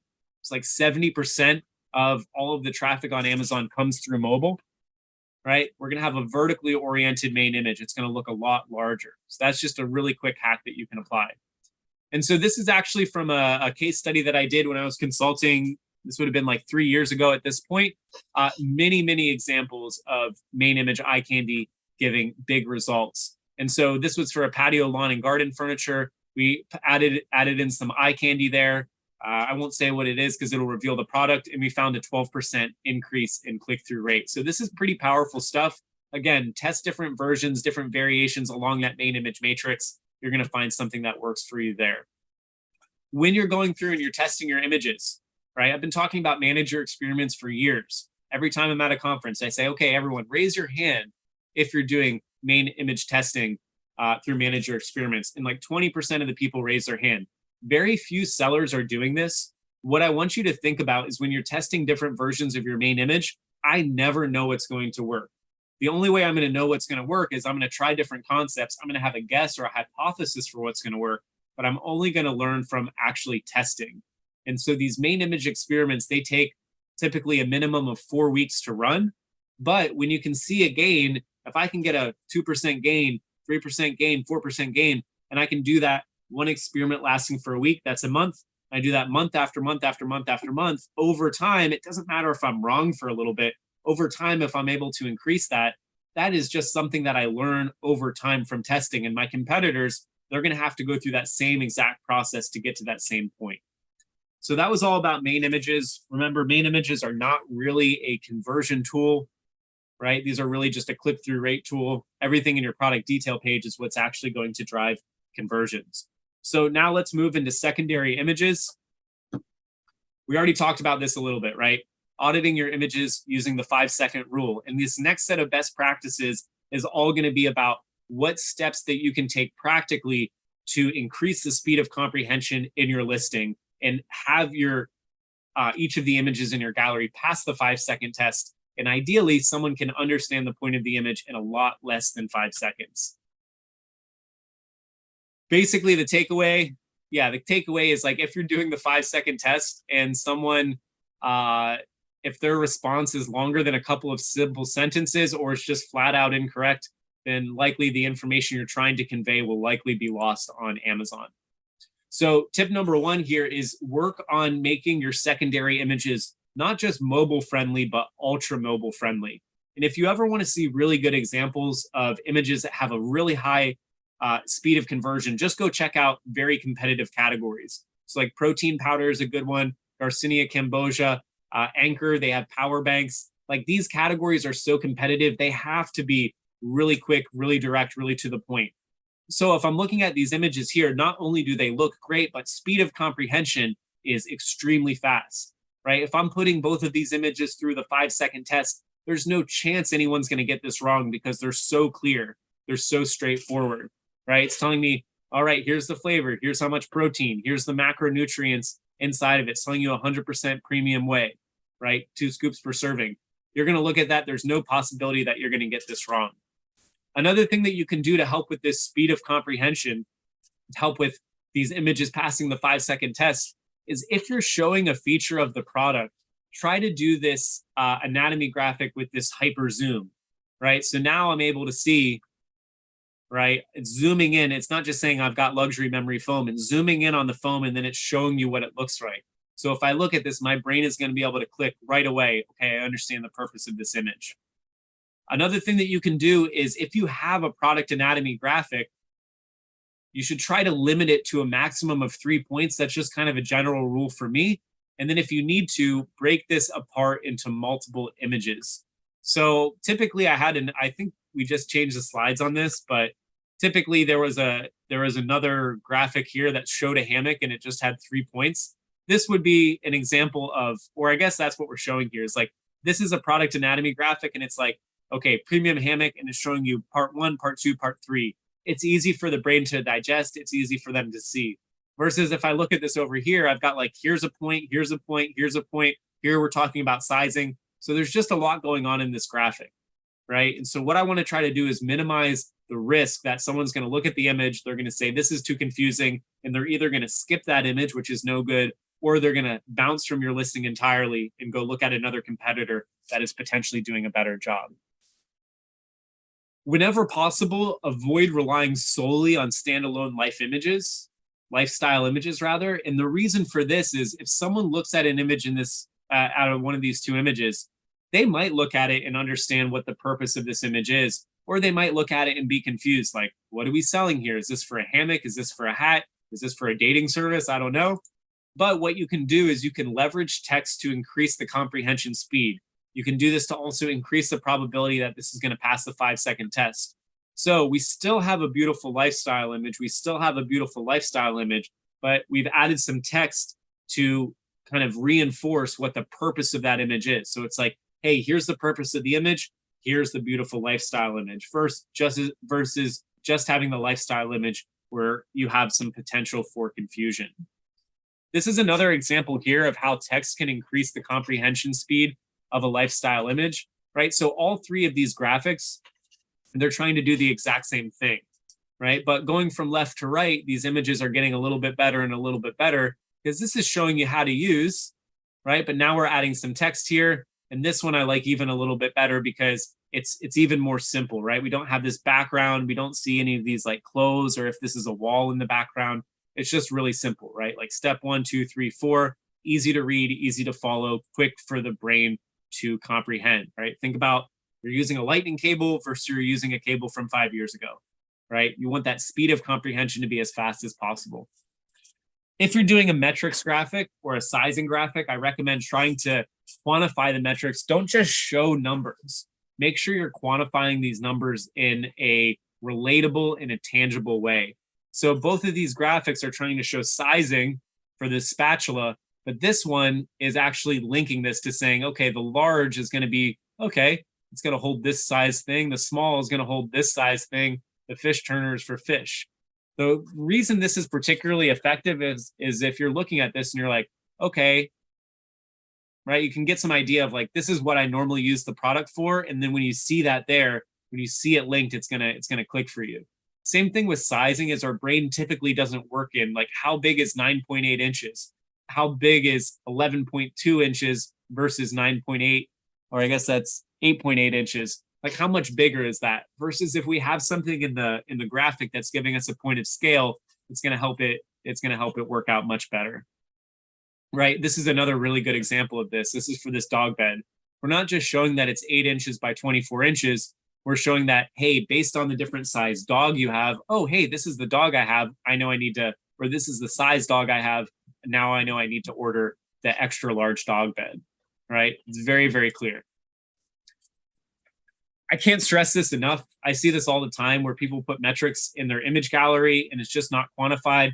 Look at this, right? This is a very competitive category. If you ever need inspiration for images, I recommend checking out power banks. This is Anchor, right? One of the top selling products, electronic products on Amazon. What I like about this is they're not telling me how many milliamp hours it is, or it is, right? But it's not the focal point of this graphic. And this one doesn't show it at all. All it's showing you is that If you have an iPhone, if you have a Samsung, if you have an iPad, right, it's going to be able to charge the device many times. If you're looking at this, you're saying, wow, for almost any phone, it's going to charge it at least 2, if not 3 times, right? So it's really quantifying these metrics in a tangible way. Got this really nice headline here: keep your batteries green. We already talked about this in terms of image scoring. This is probably the number one issue that I see with people's secondary image galleries, is that they're trying to tackle multiple concepts in a single graphic, right? So this image here is quite strong. It's very simple: high speed of comprehension, because it's showing me that, hey, this plastic bulb is shatterproof. Even if I drop it, it's not going to crack open. It's not going to break open and potentially hurt someone or cause issues or need to be cleaned up. Versus this one here, right? It's telling me, I mean, look at everything that's going on. It's talking about sizing. I think we've got a misspelling on sockets here, right? We've got more sizing here. We're telling me what the threading is. Like, people need to know. It's showing me like the temperature that it's running at, right? Bulb type, like all this information, right? So is this going to pass question 2 of that test? Or all of the images in this related? Are all the concepts in this image related and cohesive? Like, no, I don't think so. This one, yes. Do I understand the purpose of the image? Yes. Are all of the concepts in the image related and cohesive? Yes. Is the image visually impressive? Yes. 3 points. This one, I don't know. What's the purpose of this image? Are we trying to talk about sizing? Are we trying to talk about wattage? Right? So this is probably going to get like 1.5, 2 points, maybe. These used to be really hot back in the agency days. We used to make a lot of these competitor comparisons where you've got your product, all checks, and then the competitors were trying to make them look bad. Stay away from that. I don't think customers buy it anymore. I think they've seen it way too commonly on the Amazon platform. So if you do want to do a competitor comparison, make sure it actually is on some tangible benefits. I don't think Zule, they're a real big seller of garlic presses and other kitchen accessories. I don't think they even use this graphic anymore. What I recommend, I don't think there's really any point to talking about your competitors. Only focus on your own product. The only time that I would say to include a competitor comparison is if you have a tangible benefit. So if I'm selling this pool and mine is like 11 inches larger than the competitors, okay, I can see why people would want to buy something that's larger. They've got kids, they want more space, they don't want a tiny pool, right? If I'm selling a battery pack and mine has this multi-protect, which is going to prevent overcharging, and the competitors don't, then yeah, that's fine to say. But if you're trying to just like seed some doubt, I used to give the advice to try to make graphs like this, right? This is like 2017, 2018 Amazon selling. Don't do this anymore. If you're going to do a competitor comparison, you better have a really good tangible benefit. Otherwise, you have limited real estate in your image gallery. Focus on your product. Focus on the things that the customer actually needs to know about your product, not about your competitors. If you have seasonal or gifting graphics, we're getting into Q4. Try to make these as specific as possible, right? So this one here on the left-hand side, it's great. You've got a giftable item, right? It's great that we're saying that it's a gift for any occasion, right? But it's a little bit better if you're saying, hey, right, this is for men. This is a gift for men. The reason I have best in a question mark with no image there is because it's really hard to find actually good examples of this. Like, I think how this could be better if you're saying, hey, this is a Father's Day gift. Go on to one of the generative image creators, get a really good picture of a dad who's shaving, right? Maybe like a dad next to their son and they're both looking in the mirror and they're, one's shaving and the kid is like kind of following along, right? Or it's like someone handing the gift to someone. Most of the time we use kind of this general, it's like you put the thing in front of a Christmas tree. Try to get a little bit more specific, make it click, right? You want to see that smile on the dad's face. You want to see the product in action. You want to see a face there. If you're trying to do secondary images, flat lay shots are naturally minimalistic and also cost effective. So if you are launching a product and you're working on a budget, this is something that you can do yourself or you can work with a creative agency. Just put the product, put relevant props next to it, right? So we've just got the product, relevant props, and then a headline, right? The headline can just, my mouse just lost that. Should be back now. Cool. Relevant props, flat lay, headline. If you join on July 12th, you're going to get a lot of these image templates. Definitely want to join that. If you don't place branding in every image, again, think about what I was talking about earlier with the scoring system. One concept per image, right? I do not recommend, unless your brand is big like Kuzi and people know your name, don't put this into every single image, because all that's happening is you're just taking up pixel space and you're getting away from the key point of the image. I would much rather, if your brand is not as large as Kuzi, right, you can still keep your branding colors in here. You can still make it look like the image gallery is cohesive, but I would rather take up a lot more of this space, either showing the image, having a lot bigger headline, because again, what do I want to do? I want to communicate directly with the brain. I want to say, this is the point of this image. Here's the image to look at, right? So yeah, this is based on just another case study, auditing lifestyle images using the 5-second test. This is probably one of the biggest things that you can do. It's like, if you can just get all of the images in your gallery to pass the 5-second test, if you can get them to pass that 3-point scoring system with everything with a 3, you're going to have a higher likelihood of increasing your unit session percentage, rather than just trying to go and say, hey, can I make this image gallery look better? Right? If you can actually try to think, how can I increase speed of comprehension? How can I increase the probability that someone is going to understand my intended purpose of the image? Right? It's gonna be a lot better than just saying, like, going to a creative agency and say, my images look bad. Can you make these look better? And so in this example, this was actually a case study that I did myself on a home and garden product. We did secondary image updates based on the 5-second test, and we were able to see a 19% increase in unit session percentage. That is quite strong. Okay, so this is the last thing in the advanced section, and this is all about, so this is all about identify the purpose of the graphic and then optimize this. So this is the last of 3 case studies, and this is all about why it's so important to optimize for flow of information, right? For what I was talking about earlier, speed of comprehension. Do that first, and then optimize for aesthetic appeal only after you have gotten the purpose of the image really clear, right? Once you've gotten that speed of comprehension up. So yeah, let's go into it. So this is actually something I did back when I was at PickFu. I really like this example. I worked with our current designer here at Stellar Systems Data Dive. I still get to work with her. Her name is Natasha. She helped me put together this case study, and I think it was really, really effective. And I've explained this before, but I like to give this one because I think it's really, really clear about the importance of focusing on speed of comprehension, on information flow, rather than just visual appeal. So in this example here, we worked through many images in a gallery. We optimized like main images, secondary images. We did a bunch of work on this, kind of show the process of testing, iterative testing, and variations. And what we were working with is, this is a product inclusions graphic, right? So it was one of the 16 categories of secondary images that you saw in that matrix. And the whole point of this graphic is it's going to show the product, and it's going to show everything that's included in the product, right? So this is the original image. And what we did is we said, okay, let's come up with different versions of these image variations, and let's see which ones, let's test them and see which ones people like the best. So this was the original image. We came up with 3 different variations, and then we tested it all against each other, and we found out that people like this. We tried some different ideas, right? Never knowing what's going to work. We had these squares. We had it on a white background with the products kind of exploding out of the box in the packaging. We had the, squares plus the packaging, got this little bonus thing, right? We tested a bunch of different things. What we found is that people really liked this image. Now, what you're going to see is that, like, this image looks like garbage, right? It's actually just their main image, and then it's just a simple text list and then some extra text. It's actually hanging off. It's like someone didn't realize that they could just make the text smaller. This is actually what the main image looked like. So we created this new version, which I don't think anyone here is going to disagree. Like, this looks a lot better than this, right? So what was very interesting is we created an image that looked better. It had much more visual appeal.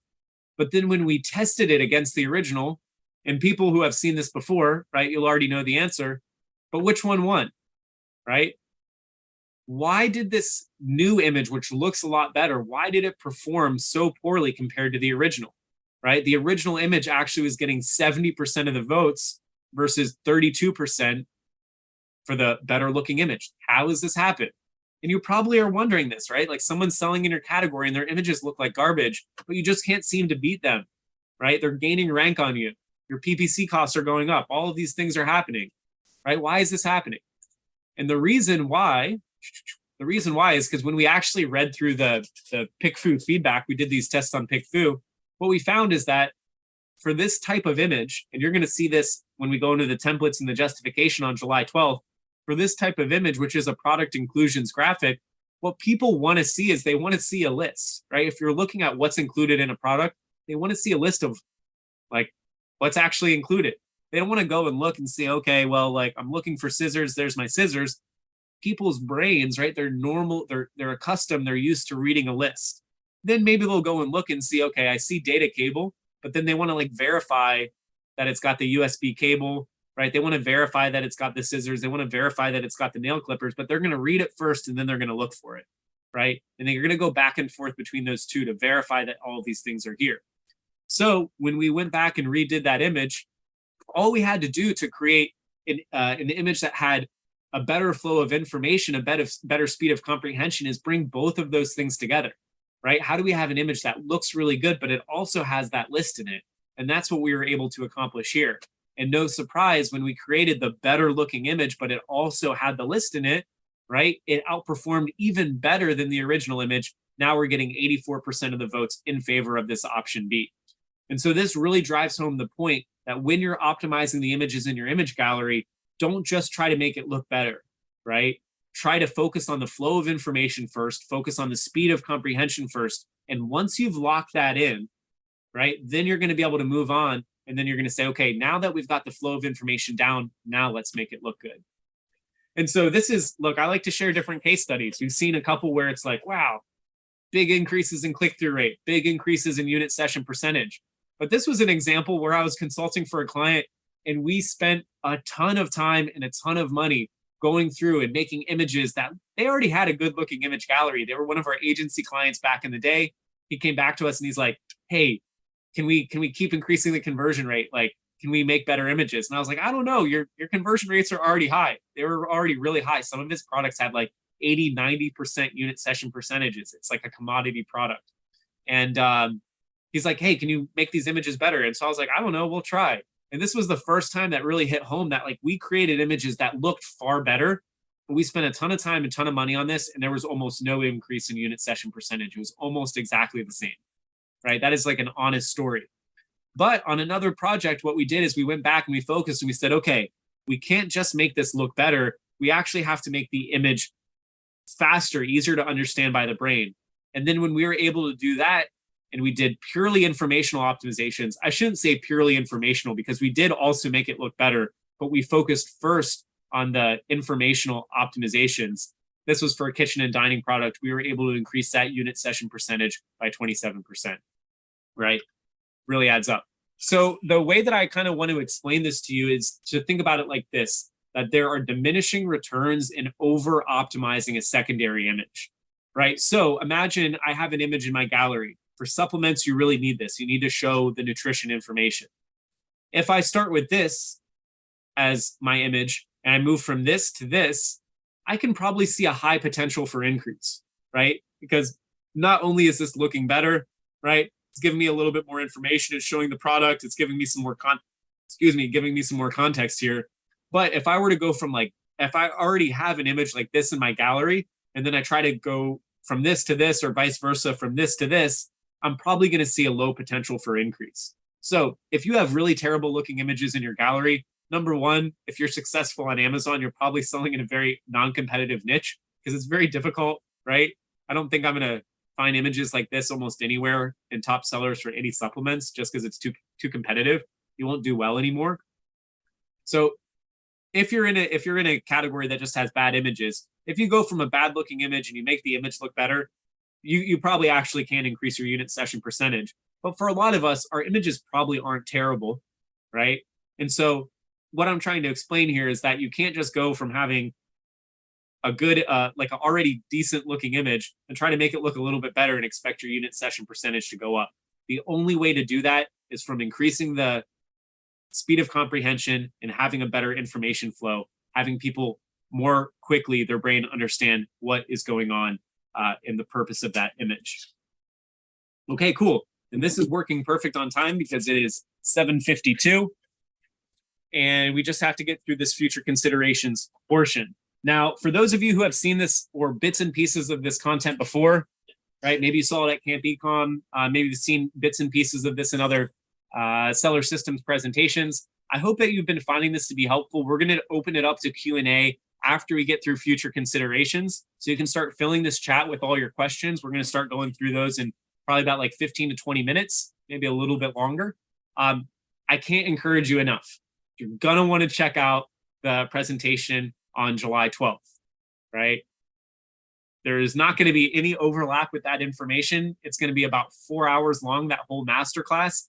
This is really just kind of laying the groundwork, right? The people who are going to join in that masterclass, I'm only going to spend about 30 minutes in the beginning, just going through the basically, the stuff about the hacking the brain and the, brain being a giant graphics processor. This is going to be a totally different set of information. So you're really going to want to join that. I think it's going to blow everyone's mind. It's going to be really good. So with that being said, let's wrap up here and move into future considerations.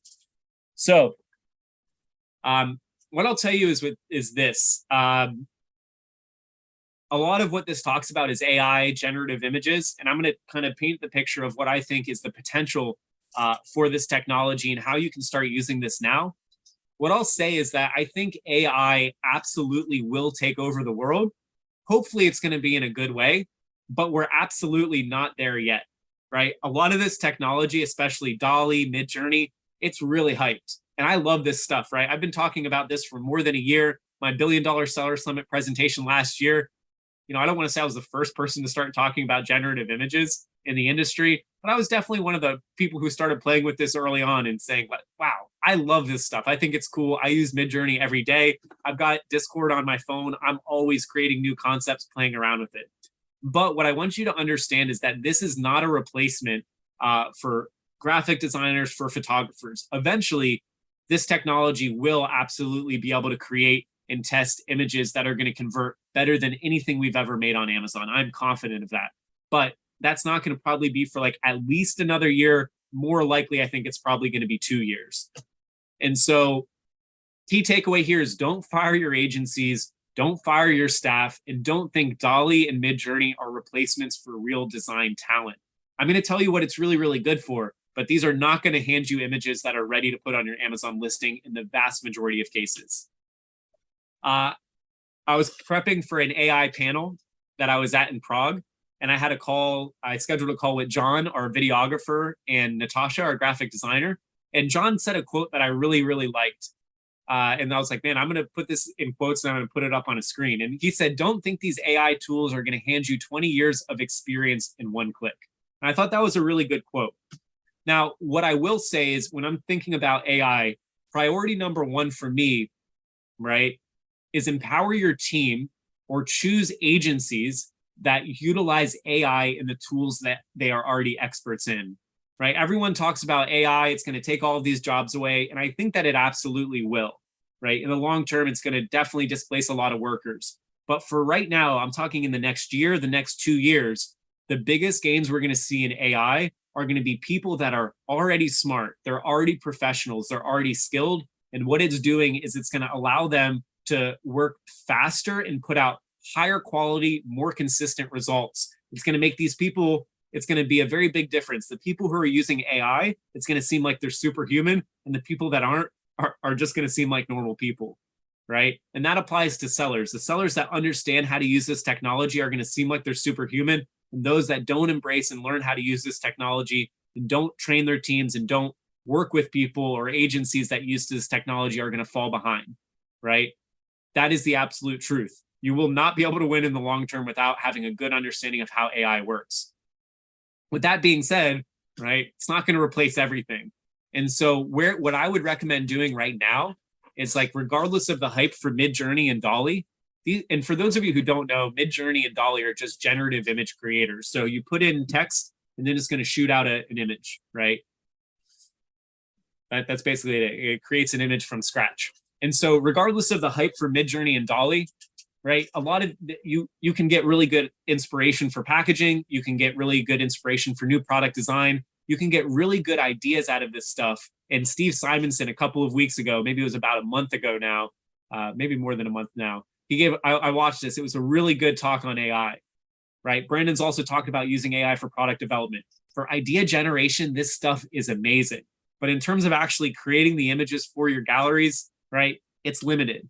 What you really should try to focus on is that if you have designers on your team, right, start to get them to use programs like Adobe. They're probably already using Illustrator. Adobe just rolled out, this is going to be like 2 or 3 weeks ago, their Firefly suite. And so I think the cream of the crop in the next 2 years is going to be skilled designers using AI inside of the tools that they're already experts in. And I think Adobe is probably going to have the most comprehensive tool suite in the end. I think it's probably going to blow all of these other ones out of the water. Like Dolly, Midjourney, they're really cool. They're really fun to play with. They're really entertaining. But from a functional, from a practical standpoint, they're quite limited. The other thing too, right? This is another thing. If you want to check this out, when I'm saying Adobe will most likely have the most comprehensive tool suite in the end, the problem with generative image creators for creating images for Amazon right now is that these generative image creators are very good at creating environments. They're very good at creating scenarios. The problem is if I'm saying, hey, I want you to, put my red spatula in a bohemian kitchen, it doesn't really recognize what the product is. And so what Substance 3D does is it allows you to kind of like model a 3D product, and then it's going to kind of use generative images to build an environment around that product. And so I think the cream of the crop really when it comes to generative images is going to be something that can create environments, and then it's going to also recognize what your product is, like a 3D model of that product, and it's going to be able to place that product into the environment. Like step 1, build the environment. Step 2, put this into a realistic and put it into a hand, put it onto a table, and it's going to look realistic without having to go and do that on the back end. So get your teams trained in Adobe. They're probably already using it. Photoshop has also put out their generative image tools. This is going to allow your designers to go and create more variations. It's going to allow them to work faster and more consistently. So that's priority 1, right? Don't fire your agencies. Get the experts. Work with the people that are already using AI. Now, priority number 2, this is where you can actually start using it. Steve has talked about this. Brandon's talked about this. It's leverage AI to build concepts that professionals can use to create usable assets, right? So remember when I was talking earlier, I was saying, I don't know how to shoot a camera off manual mode, right? Even this camera in front of me, Sean's like explained to me how to use it. And I just have it on auto. I think it looks pretty clear. Like, I don't know how any of this stuff works. I don't know how, Photoshop, Illustrator, very limited understanding.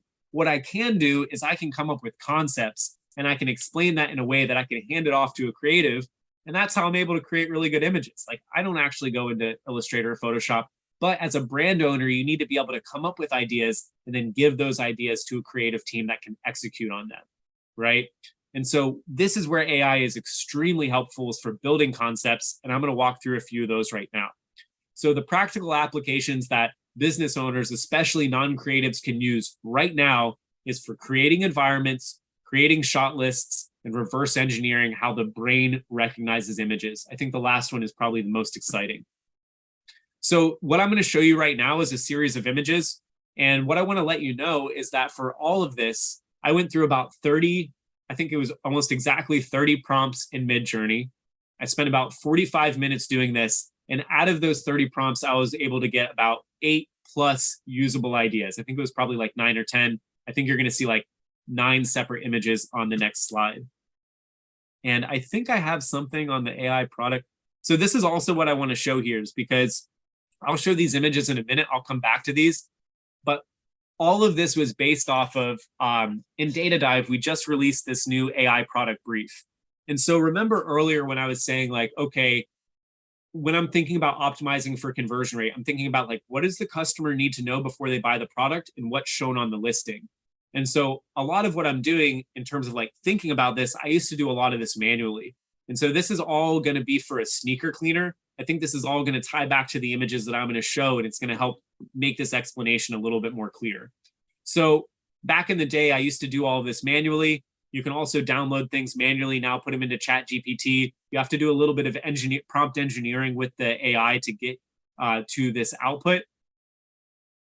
But now inside a Data Dive, and this is, if you're in Inner Circle, you can join the beta access program. Just go to datadive.tools/beta. I think, or 2 data dive tools / beta. We can give you the link later. But basically, you just click a few buttons, you wait 5 to 15 minutes, and then it's going to give you an entire product brief. That way you can see, hey, here's the most important things. You can go and start to create the shot list. So I'm just going to walk through step by step on how this works. And then I'm going to go back and walk through some of the rationale behind the images that I created and the prompts that I created in Midjourney. So basically what you do is you are in Data Dive, you go to the AI product brief tab, you just select, you can only select up to 10 competitors right now. I recommend picking the ones that have the highest performance, right? So ideally the people who are very strong, you just click the toggle for selecting the top 10 competitors, right? You select them, then you click Analyze Selected Competitors. Then you wait about 5 to 15 minutes. This thing is going to run in the background, right? So I recommend just like opening up a duplicate tab and you keep working, or go get yourself some coffee, or whatever you want to do in 5 to 15 minutes. And then when you come back like magic, it's going to give you a handful of things. So number one is it's going to show you all of the attributes that are included in the listing. It's going to show you for all of the competitors the frequency, right? So this is based on the product detail page. It's going to show you all of the main features of the product,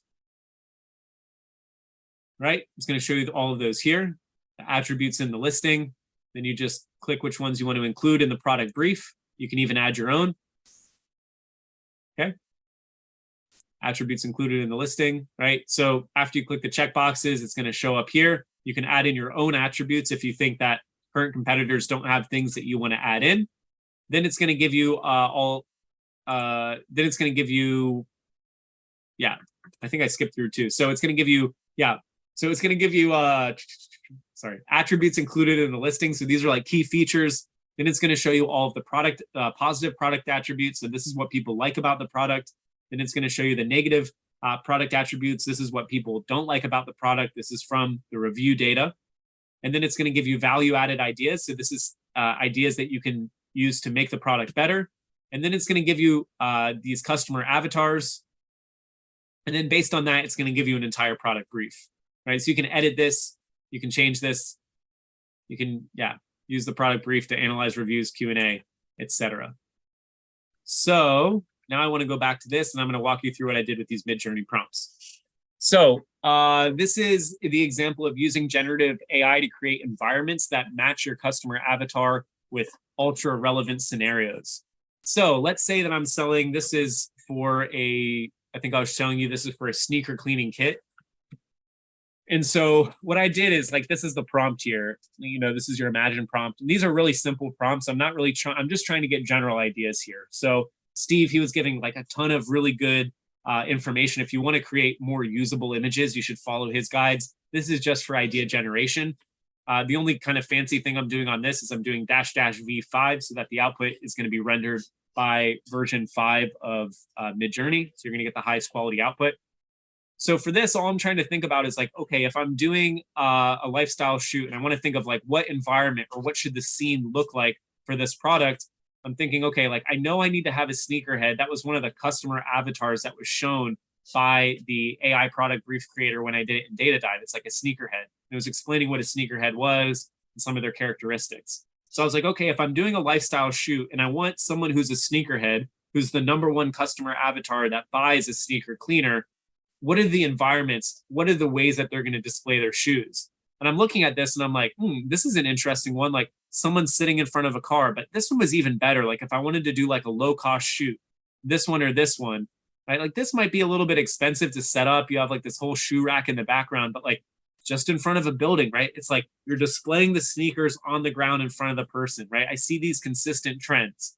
What's interesting about AI for idea generation is that you got to think these AI models are trained off of millions and millions and millions and millions of images, right? All that are going to be recognizable to the brain, right? This AI, the model, is just a reflection of the images that it was trained on and then the people that train them. And so if there's something that's recognizable in these images, right? Like what's the main thing I see here is people have these sneakers displayed across the ground. So if I'm creating a shot list and I want to show a sneakerhead, I really just have to have someone, ideally they're going to be wearing some kind of sports cap, they're going to be wearing some streetwear, and then they're going to have a layer of sneakers laid out in front of them. And that's going to be recognizable to the brain that if someone sees this, that's going to be the sneakerhead. That's the environment. That's the setup of the sneakerhead. This one here is a traveler with pristine white shoes, right? And so there, again, I get some other ideas, right? Like, okay, traveler, where am I going to show them? Like airport, that's going to be difficult. It's going to be hard to recognize it's even an airport. Like, would you recognize that someone's in an airport? But look at what we have here. We've got a train platform. Oh, shoot. Like, I can go almost anywhere and find a train platform that I can do like a, I don't have to pay any location fees. I can just like go down to my nearest Amtrak station, unless you're at like New York Penn Station in New York, all these Amtrak stations are super small. Or I really just need to get like, see, you've got the train in the background, someone's sitting on their bag, right? Someone's sitting in a train car or on a bus or on public transportation, right? You can see this is like indicating that I'm in a travel scenario, right? So getting some good ideas for environments here. I think the train platform is the one that I like the best. It's like this side shot. You can see down the row, train. Even if someone's not regularly traveling on trains, it's like train, bag. That's what I'd try to shoot for. It's like a combination of these two images, right? That's going to click in someone's brain, fast speed of comprehension. This one, I've got sneakers in a gym. Again, I just like this. It's like, okay, sneakers in a gym. Sure, I could show it in a gym bag. I think probably pulling out of a gym bag, I might revise the prompt to include like sneakers in a gym bag or like a workout setting. But ideally, right, is someone going to really be like lifting weights in these sneakers? I don't know. Probably not. But like, okay, basketball court, right? Like what's gonna click for these sneakers? Like basketball court. That's what I'm thinking. Is like, I'm just gonna go to a basketball court. I'm gonna try to go to like a local high school, and I'm just gonna be like, okay, I just need this shot here, sneakers on the basketball court. Okay, so this is for creating a shot list. Again, what I'm doing here is I'm not saying I'm going to use any of these images. Although some of these might be close, I'm probably going to go and try to recreate these in the real world or use some graphic design to augment or enhance these images.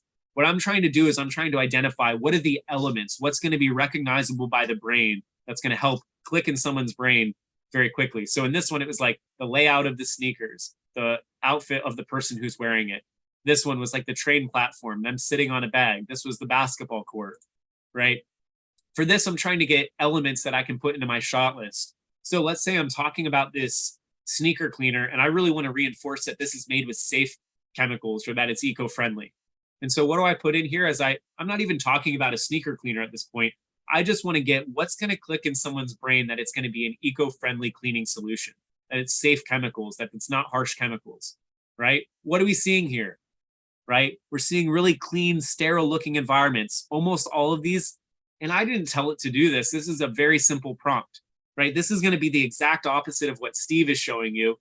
I'm not saying that you shouldn't do that. You should absolutely do what Steve is saying in his AI masterclass. His masterclass was amazing. Like 12 out of 10, so good. What I'm saying is this is a little bit different of a prompt style that if you're going for idea generation, if you put in really general ideas, right? I'm not trying to get these for the quality of the image. I'm just trying to see if we're thinking about an eco-friendly cleaning solution, right? What's going to click in someone's brain that they're looking at an eco-friendly cleaning solution without any words being on the screen? And what do we notice in 3 out of 4 of these images? It's a very light foreground, very clean foreground, and we've got this dark background, so it's this contrast. We also have some kind of natural element in it, whether it's plants, whether it's these leaves, whether it's the oranges. Right. So if I'm going to go and try to recreate this, I'm probably going to try to show the ingredients. I'm going to try to show probably like a darker, but very simple background and a lighter, but also very simple background. Right. Those are the elements that I'm going to take out. We're talking here about effortlessly cleaning white sneakers.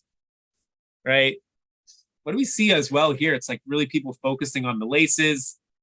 Right. Just really simple. Right. Like what I like about this, what I got from 3 out of the 4 images is like, if we're showing this should not be a face shot, right? This is just hands cleaning sneakers. And maybe that's very intuitive for some of you, but like, I get ideas for, right? Okay, so I'm probably going to like maybe hold one shoe up. I'm going to actively be working on one shoe, and then I'm going to show both shoes there, right?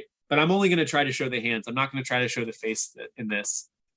And then again, this is why I like either just re-rolling the option, so it's giving me more variations, or you're just putting in prompts. In this one, it's like I don't actually know how this came up, but sometimes you just get random stuff out of this AI, but it gives you cool ideas. So I put in scrubbing hard to clean dirty white sneakers, and what I got is like the sneaker inside of a case. Like, why did it come up with that? But then as I'm thinking of it, it's like maybe what it picked up from that is that it's talking about like cleaning sneakers that are dirty or they're white, and then it's like putting them in this glass case. And that's something that I hadn't previously thought about, that like, okay, if I'm talking about we need to talk about how easy it is to clean or do a before and after, what I'm going to take away from that is like maybe I show like a before and after, but I show the other one and it's like in this glass case. And that would be really easy to go and order like a cheap glass case on Amazon for a photography shoot, but it's really going to kind of strike that contrast. So again, just for idea generation, it can really help you come up with these different ideas. And then the last section here that I'm going to talk about is that, like I was saying earlier, AI is just a reflection of how our own brains work and understand visual inputs. So this whole presentation today has been all about, right, how can I make something click? How can I show someone the most relevant image that's going to click inside the customer's brain? So here I'm also putting in very, very general prompts, but I'm just getting some different ideas. So if I want to show that my sneaker cleaning kit doesn't just come with a bottle of solution, it also comes with a brush, right? It also comes with a cloth that you can use to wipe things off. All I put in for the prompt was more value with better accessories, right? Like I'm trying to say, you're going to get more value if instead of just getting the solution, you get our multi-pack, which has the brush, it has the cloth, it has the sponge, whatever. So what am I noticing here? Again, very, very simple foregrounds, almost nothing going on in the background. And then I'm kind of staggering the items around. So if I'm creating a shot list that it's like, okay, the purpose of this graphic is to show inclusions of the product, what do I want to do? Just gonna like put the products. If I have like 3-4 items, I'm just gonna do like 1, 2, 3, 4. Really simple. Probably the largest items in the back is what I'm noticing. Smallest items in the foreground, and that's it, right? So if I'm going now and I'm making a shot list, I'm trying to have something that's recognizable. It's like I'm probably gonna put the bottle of solution in the back. I'm gonna put the brush here. I'm gonna put the towel folded up here, and then I'm gonna put like, I don't know if there was an extra item. I don't know if you can see my hands, but right? I'm not going to try to copy these images. I'm just going to try to copy like what's the format that's going to click for people's brains. This one here, another very simple prompt: impressing friends with amazing sneakers, right? So if I want to show an idea of like, okay, I want people to be impressed, I really like this one down here. It's like you can see this person, they're gazing, and look, you can't use this image. I think like this leg, there's like a random shoe here, right? Terrible image. You can't use this on your Amazon listing. But what I really liked is like, what do I want to try to do if I'm coming up with a shot list that's going to be like, ooh, these people are kind of eyeing up the shoes. It's very subtle. I can check out their outfits. And then it's like, this guy's kind of looking into the distance. This person's looking down at his shoe. This person's looking down at his shoe. And if you zoom in, they're not like super animated. They just have like a light smile on their face. And so this is all direction that I can give. It's like, I understand if I can create an image that looks like this, there doesn't need to be any text on the screen. There should be text on the screen, but there doesn't need to be any text on the screen for someone's brain to click and be like, ooh, I want to be this guy in the middle where people are just like kind of glancing at my shoes, right? So these concepts are things that you can pull out of it. And then this is just to show you that not everything is going to be good, right? So if you go too general with the prompt, I just said effective, I didn't get anything usable about that. So I think that's why instead of saying having 9 usable prompts, because there was 3 sets of images, there was really only 8, but that was just a bad prompt. I think I could have done a little bit better with the prompt generation. Okay. I'm not going to go through AI copywriter. Yeah, this is just that I've been talking about AI for a while. It's come a long way, right? DALL-E used to make, can't really see this image here, but it used to really mess up faces. Midjourney actually does pretty good with faces, which is good. So here's the quick 5-question survey. You can go to surveymonkey.com/r Optimum Images. We'll put up this slide in a minute. I'm going to take a 4-minute break. So we're going to get back here at 8:20 East Coast time. So that's 4 minutes from right now. Start dropping your chats into the Q&A. If you want to raise your hand and ask a question, we're going to prioritize people who raise their hand first. I know this is supposed to stop at 8:30. I'll hang around, I don't know, at least half an hour, maybe a little bit longer. Yeah, so I'll hang around, start dropping these questions into the chat. Raise your hand if you want to get in the queue. I think it's going to line you up in the queue. We'll be back here at 8:20 which is now 3 minutes from now. While I'm gone, scan this QR code. Please, please, please, really, it helps us. Like, if you're like, hey, I've seen this content before, Anthony, you suck. Or this part on image scoring was confusing. Or, hey, I actually really learned something. Drop it in. I want to hear it all. Good, bad, terrible. Come here because this is all going to get better for, well, first off, the content on July 12th is going to be totally different. But I'm going to make this presentation because I know we're going to probably re-record this and put it into seller systems. I actually will look at this. So please, please, please, really go and feed this out, fill this out, and then random winners are going to win a prize. And I'm not going to tell you what the prize is, but it's going to be good. So go and fill that out. I'll be back in 3 minutes. Get those Q&As in, and then we'll wrap up. All right, we're going to wrap up. Hopefully, yeah, probably the next 30 minutes. I see we've got 23 questions, but I'm sure not all of those are questions. I think Marlene is going to hop out, so I am the host, so we are all good there. Wow, it's been a long day. Been up since 6 a.m. Everyone, scan this QR code. Yeah, take the survey. I want to get like 90% participation on this survey. And I think in the next masterclass, we're going to reveal what the first prize is. I promise these prizes are going to be good. You don't want to miss out. They're going to be really, really good. So we'll share what that is. It's a mystery right now, but when you see the first one, you're going to be kicking yourself because not enough people fill these out. We only get a few responses per masterclass. So I'm going to stop sharing my screen. Let me just get out of this view here real quick, and I'm going to stop sharing. We've got 3 people with their hands raised. So Rob, why don't you take yourself off mute, and we'll go through and start answering the questions.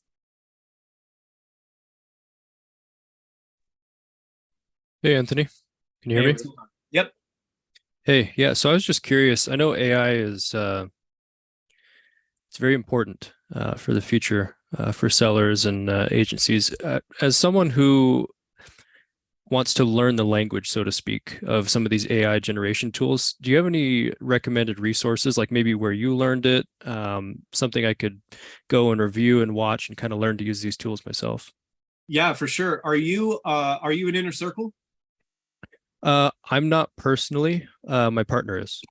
Oh, okay. So if your partner is, then there's another really good workshop. This is like the way that I use AI is probably the least advanced way to use it. I use it in a very practical way. I use AI every single day in my job, whether it's for creating concepts, whether it's for using ChatGPT to write emails, different things like that for copy.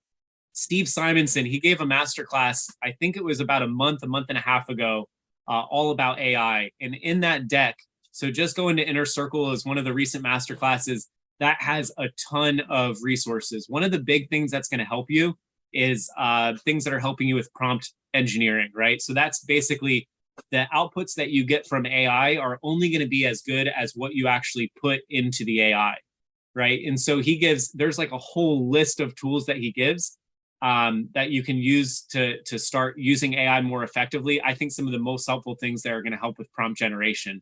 So you're going to want to go and check that out. That's what I'll say there. Just go to your partner and be like, hey, can you like share me your login? Or I should have been saying that out loud, but that's a really good presentation. Gotcha. Okay. Excellent. Thank you. Cool. Thanks for joining. All right, Neil, if you want to take yourself off mute and ask your question. Hey, Anthony, how's it going? Yep. Doing well. How about yourself? I'm doing good. I got about 3 questions if you have time, but the first one, for it. When you're doing the 5-second test to see if they know what the image is for right away, do you explain to them what the product is beforehand and like your main benefits and stuff like that? Or do you just show them the image and say, do you know what this image is about? So I used to say in the past that you would give them no context about the image.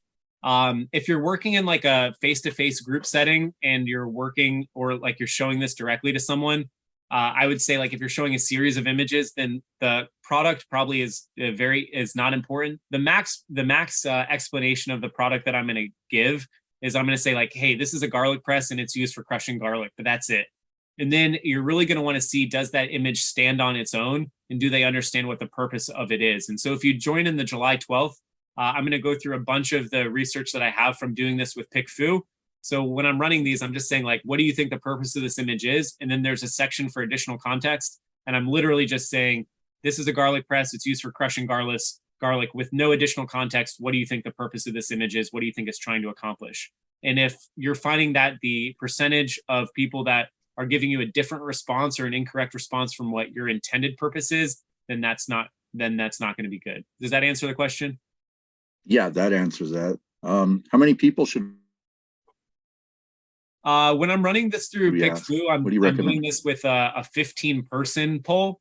That's more for cost Okay. than anything else. Like you can do it for up to 50, but I just want to get some data. So if I get 15 people and 14 out of 15 or 13 out of 15 get the point, that's going to be really strong. If like 3 or 4 get it right, then that's going to be really bad. So I think Yeah. like if you're using a polling service 15, if you're one-on-one with someone else and you're testing like multiple images, like getting feedback from one person is going to be helpful than 0.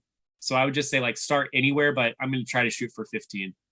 Okay. I was thinking about just going to the grocery store because like my target audience is women with young children and Okay. saying, hey, I'll give you $5 to buy you a coffee if you answer a couple questions.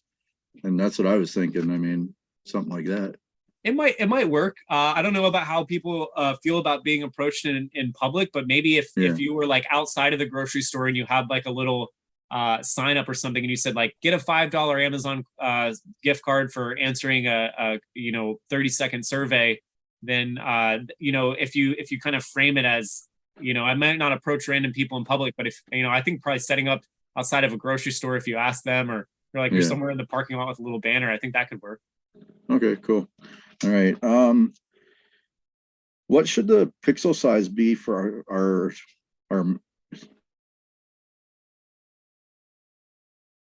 images for desktop and mobile? Like, is it different? It shouldn't differ. What I'm going to try to do is I'm going to try to do the max resolution that I can upload, which is typically going to be 2000 by 2000. Okay. Yeah, just make sure you're maxing out the file size. What you want to make sure is when you upload it into your Amazon listing, if you click on the image and then zoom in, you shouldn't see any distortion around the edges.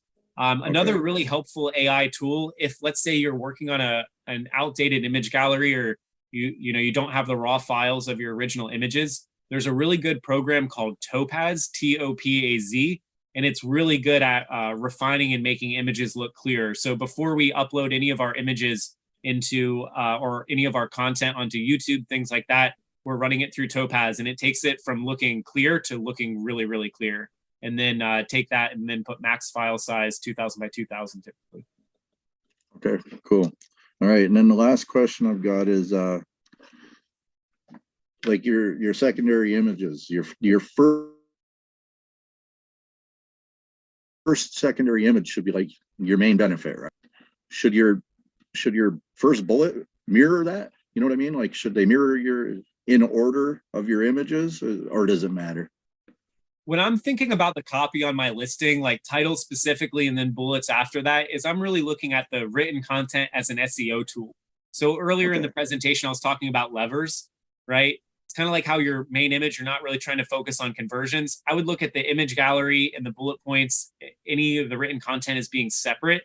What I would probably try to look at is like, number one, think critically about, okay, what are the things that the customer needs to know before they buy the product, and try to prioritize that list. Like, this is what I feel based on looking at the review data, based on, anything that you see in the listing, this is what's the most important. And then try to just think critically on like, this is what I think is the most important. This is what I think is going to be the least important, and order them that way. The other thing that you can do, which I was explaining today, is to just look at all of the competitors in your niche, like 15 plus, and then just categorize the images by type. And then look and see for all those 15, what typically do people have in image position 2 or 3? So if, for example, I was going to look at garlic press, what I'm going to find is that like 60-70% of the images in position 2 or 3 are going to be a product anatomy and a how-to explaining what a garlic press does and how it works. So if I'm going to do that, I'm probably going to try to start off, if I'm launching a product, by following that format of what seems to be working for the top performers. I'm going to start with that as my initial, and then I'm going to try to test over time, right? Maybe like once every couple of months or once every quarter, I'm going to try to switch the order of the images in my gallery and see if I can get some data there. The other thing, and this is coming from my PickFu days, that I would do is I would upload all of the images in the gallery, outside of the main image. You don't include the main image in this. And I'd put like 4 to 6 images in just one single image. And then I'd run it on PickFu as a PickFu click test, right? And then I'm just going to say, out of all of these images in the gallery, this is for a garlic press, it's used for crushing garlic, which one of these would be most impactful in convincing you to buy the product? And then what's going to happen is people are going to go and click on the image, right, out of all of the 6, because it's just one solid image, but they're going to click on the one that they like the most. And then you're going to be able to read the feedback from that. And then you can kind of see a heat map like, wow, everyone's picking on the image that I have in 6th position in my gallery. Maybe I should think about moving that up, if that makes sense. Yeah, that makes perfect sense. Yeah. And for anyone who like, if you've never used PickFu before, or you've heard about it a lot and you're thinking about using it, you can just use the code Seller Systems. And I don't know what kind of discount. It might be your first pull for free, or it might be like 50% off your first one. But you know, Amazon, I don't know why they don't give you this data, because they definitely have it, like how far people get through your gallery. But in the meantime, you know, using that or another similar service, you don't need to use PickFu, but using something like that, it can be very helpful just to get some insights. And we're going to talk a lot about testing in the July 12th workshop. Cool. Okay. Thank you very much. I appreciate it. Awesome. Thanks so much. Okay. All right. Bye. I don't know if I'm going to butcher this name here. So I'm not even going to try, but when you first start, maybe introduce yourself, and then I'll make sure I get it right for the remainder of your questions. But June, if you want to unmute yourself, apologize if I messed that up. Can you hear me? Yep, I can hear you. Okay, yeah, Chen. Oh, okay. Yeah, just ignore the apostrophe. Oh, True Gun. Okay, easy. Yeah, Chen. Okay, so for the PickFu test, do you ask them to take, when you do like the 5-second test, do you say take 5 seconds and look at this image and tell me, you know, what you understand, you know, for the comprehension test?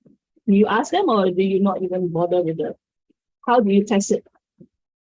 Yeah, I got you. So we're going to go through this in depth in the July 12th workshop. I'm going to show you a whole bunch of tests that I ran and kind of all the best practices that I learned. But generally, when I'm setting this up, kind of my SOP for this is I'm just doing a 15-person poll with one image. And I'm just saying for my question, like, what do you think, with no additional context, what do you think the purpose of this image is? And then for the additional context section, I'm just saying this product is a garlic press. It's used for crushing garlic.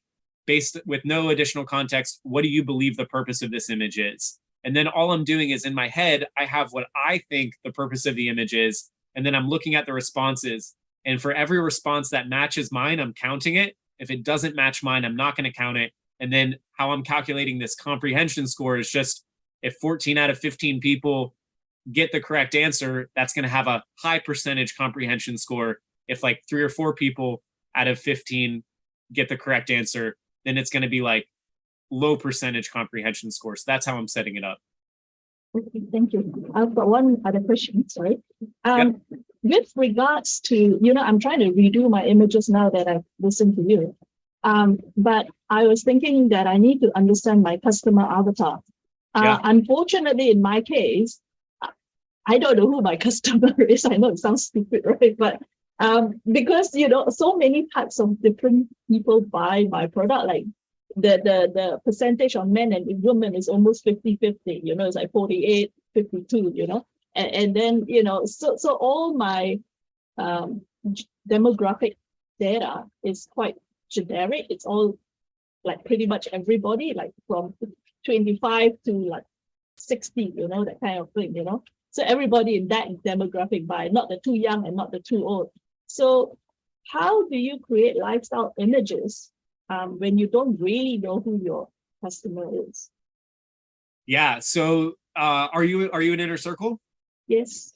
Okay. So if you are an inner circle, you get a really good deal on Data Dive. Instead of it being, oh, I think my camera just died. So let me switch to the other one. Cool. There we go. If you're an inner circle, you get a really, really good discount on Data Dive. Instead of it being 150 USD a month, it's only 50 USD a month. And if you're an inner circle, you get special access to the beta program. And so one of the cool beta features that we just released, it's going to be live for everyone, I think sometime next week. It's called our AI product brief. And so all you have to do is select 10 competitors in your niche. and then you wait 5 to 15 minutes, and it's actually going to give you the customer avatars for your niche. So this is a really good way to start. It's all based off of the review data. And so it's looking at the reviews, seeing what people say, looking at looking at the review data, and it's telling you who are the most common avatars of people that are buying this product. And so we're going to go through this more on the July 12th workshop, but like download Data Dive, subscribe to Data Dive. You get a special deal on it. Use the product AI product brief. Customer avatars are all going to be there, and it's really, really good. Yeah, so that's my problem. You see, I did all that, and I've got 10 customer avatars. So do I take the first one, or do I choose out of the 10 that they've given me in Data Dive? I would read through the AI and then ask myself, like, okay, what do I think based on my critical understanding? Some of the avatars it gives you, you should, you'll probably just have some idea of looking at it. I mean, it's not giving you any kind of data for frequency, but I would probably try to, start with the ones at the top of the list. There might be some that kind of overlap, but I would probably just start at the ones at the top of the list and then try to see, like, how can I cover the ones that are highest up on the list first. But yeah, we should probably add in some metrics to guide you a little bit more. But I would just see, based on looking at the list, like what clicks to me, like, could I see this person buying the product? Right. All right. Thank you. Yep. Good question. Thank you. All right, Guido, if you want to unmute yourself, we'll take your question now. Cool. Hi, Anthony. Thanks so much for doing this for us. Question is just to sort of summarize like an SOP if you were doing a product launch, or let's say redoing your images. So you'd start with like going through the competitors. Let's say you've already run the dive. You're going to make this Excel and of all the checkboxes, all the different images and sort of where you can improve upon it. Do the 3-point test with the images. At what point do you sort of consider your A+ content? And is there anything else that I kind of like missed in that summary? Yeah. So I know there was a few questions that were asked there. This workshop, this masterclass really didn't talk about video or A+ content at all. On the July 12th, we're going to be spending a lot of time going through that. A+ is a really big part, right? You really don't want to have, I'll answer this question in a minute. So you really don't, you don't want to have just a text-based description. So A+ is super important. I'm going to walk through testing strategies there. I think I missed like another part of the question. Oh, I was just trying to summarize the idea. Like if you're redoing your images, so you want to do the Excel, the 3-point kind of tests with the images, and then what would be like any other workflow you would work in there? And then I guess it's sort of tied into just like when you would, take A+ into consideration. Yeah, so I guess what I would do is like step one of my workflow would be to categorize all the images in your niche. So look at like 15 plus competitors in the niche, and then just try to see like what's the frequency. Same way that I would do keyword research, like what's the frequency that people have these types of images in the gallery. And when I understand what's the type of image in the gallery, I want to try to recreate those with, the fastest speed of comprehension possible. That'd be step number one. As I'm creating those new images, that's when I'd want to do the scoring system, right? So once I've categorized all of them and I can see these are the types of images people have in the gallery, then I want to go through and for my gallery and for everyone else's, I want to score them on the scale of 1 to 3 using half points. And then I want to see like, what's the average for the galleries? And be honest with yourself, if you're looking at your gallery and it's like, on average, my images are like a 1.5 or a 2, and then the top performers in my category are like a 3, think about what you have to do to get your images to have every image in the gallery ideally be a 3. Okay, that's super helpful. Thank you. Great summary. Cool. No problem. All right, so I see no more hands up. I think these are just old hands up. So I'm going to start going through the normal questions. I'm going to go from the bottom up just so that I don't miss any. Or I'll start from the bottom up. If people add in more, I can see where my most recent thing is. I just dropped a link to the July 12th workshop, so you can click that and sign up. Survey here is listed here. Jacob sent me a direct message. No, Inner Circle members don't have to pay anything. If you're non-Inner Circle, it's $197. If you're in Inner Circle, it's totally free. So I don't know, actually off the top of my head. You'll probably get an email. Maybe you haven't gotten one already, which gives you a free sign up. But like Jacob, if you're in Inner Circle, you don't have to pay. We'll get you that registration link. I don't know if there's like a coupon code or if it's just going to show up inside of Kajabi. But I'll definitely follow up on that. I'll definitely ask the team and see if I can get an answer, but you definitely don't have to pay. So Neil was asking about the survey. I think I just dropped that in there, Neil. So Kylie, hey Kylie, what's up? So can you repeat where, I hope it's okay that I'm reading this out loud because it's a direct message, where we find the AI info. Is there a link? That's inside of Inner Circle. So if you're in Inner Circle and you look at master classes, you'll see it in there. If you don't see it for whatever reason in yours, just reach out to support and Marlene will be able to get you into that. If not, you just go onto the Seller Systems website and let me see if I can find that here for you. Where are we going?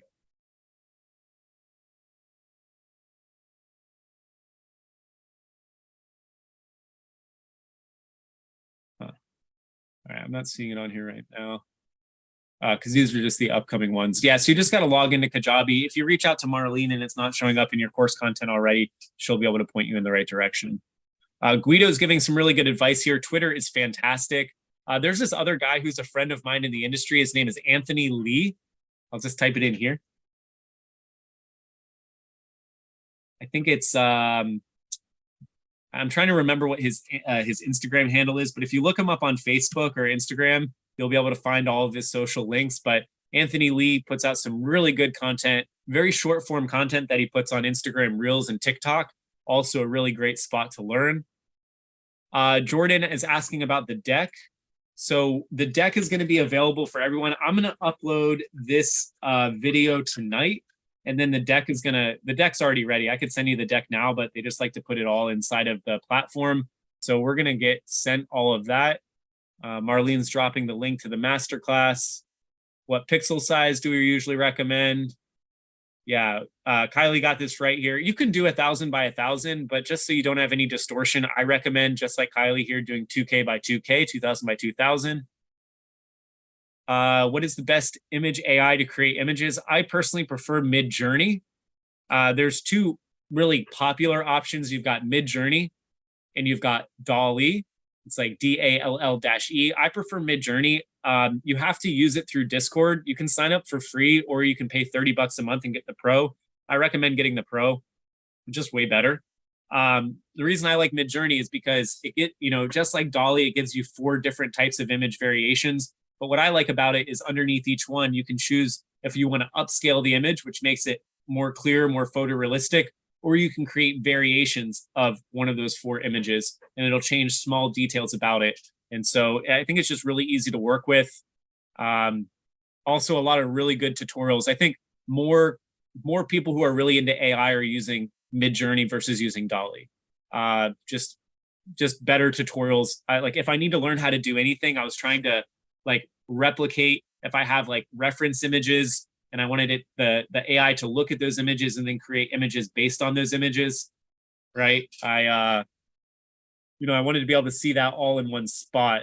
I wanted to be able to, sorry, I'm just a little tired. I wanted to be able to find really good tutorials on that. And so I found so many good tutorials, like 25 YouTube videos, all explaining how to do that. They were very well done. Yes, we got a question about the beta program. It's just datadive.tools/beta. Everyone should take this survey. I'm going to drop that in here one more time. Hey, Anthony, did you upload the latest Data Dive office hours to YouTube? The answer is no, it's not there yet. I did send it to our video editor today. We're just going to change the expectation with office hours for Data Dive. We only have one video editor, and he works between Seller Systems and Data Dive. And we're currently redoing all of our content. I can show you, I'm not going to show a sneak peek. We're in trouble for showing too much sneak peeks, but we have a whole bunch of new videos that are coming out because we were in the studio. So we're going to change the expectation that for office hours, because it's actually a lot of work for John to go through because we have 3 sessions a week plus Q&A, and these are hour-long videos. We have a very long backlog. So we're just going to start telling people, join the live class. You're going to get the information the soonest. Everyone else, we're going to upload 2 weeks after each office hours. And so, yeah, it's not up there yet, the one on Profits Tool. And the latest one, we still have one more session at 11 p.m. Eastern. So that's 2 hours from now. I'm going to be getting on and doing the Data Dive office hours for Asia Pacific. And so that's the other thing, is because this goes over a 3-day period, you know, it's like Tuesday, Wednesday, and very, very late Wednesday night for Asia Pacific.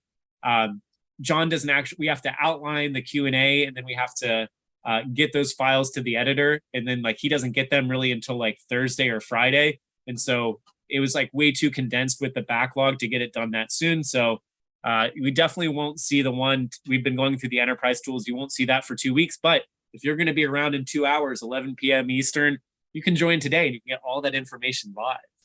Plus we want to incentivize people to join the live sessions, because we still get sometimes like 50, 60 people to join the Data Dive office hours live. And next week, we're talking about the AI tools. So you don't want to miss that one. It's going to be really, really good. Okay, Mark is saying AI is already strongly accelerating the creative production process in some areas, but creative professionals will probably remain the conductors of the project for a while. Yeah, I think these doom and gloom people who are really nervous about AI, like, we probably should be nervous, but we've got a little bit of wiggle room before Terminator comes and, you know, ruins our whole world and we go into the Matrix. So I would just like try to embrace it while we can. And the more that everyone understands about it, the more we're going to be able to control it, right? When we're afraid of something, that's when we really run into problems. When we're saying, this is scary, we should just not do it. AI is here, it's not going anywhere. It would be like saying, hey, I'm afraid of the internet, I don't think people should be using it, right? Learn how to use it, learn how to implement it, learn how to work alongside of it. Those are the people who are going to win.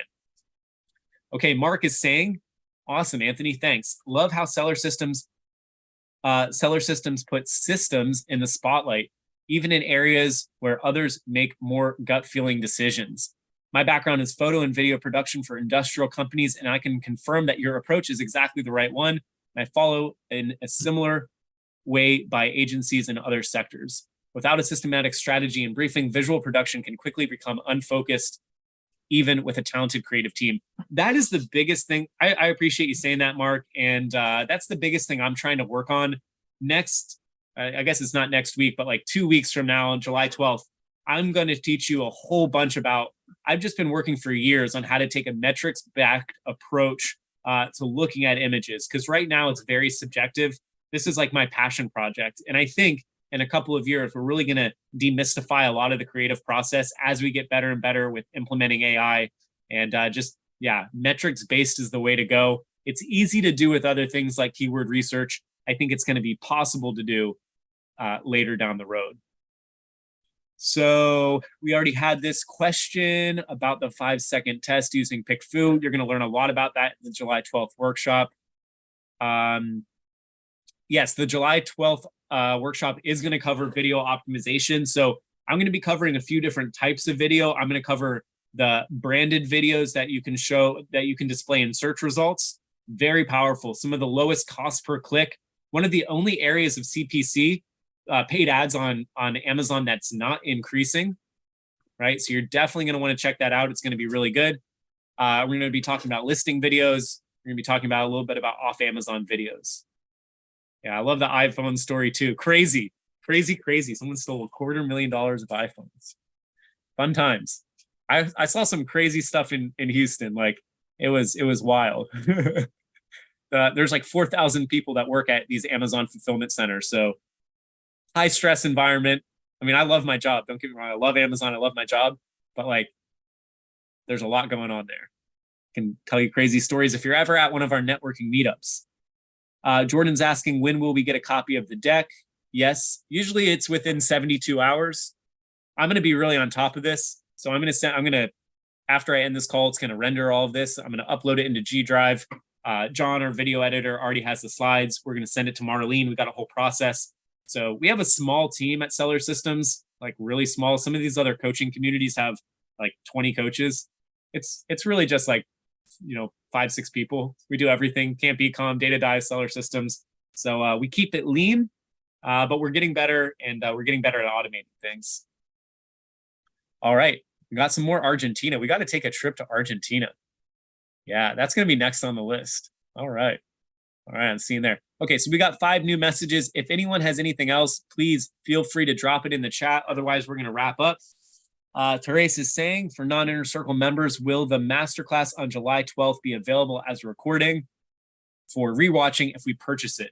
Yeah, I'm pretty sure. Yeah, I'm pretty sure that's how it works. So if you buy it, you get access later. You'll just get a login to Kajabi, I believe, and then you're going to be able to see just that training. So definitely join it, Teresa. I hope to see you there. It's going to be really good. I'm going to bring the heat. It's going to be totally different information from today, and it's going to be a lot deeper. So it's a good thing you joined today because you got the groundwork. Next 2 weeks from now is going to be really, really good.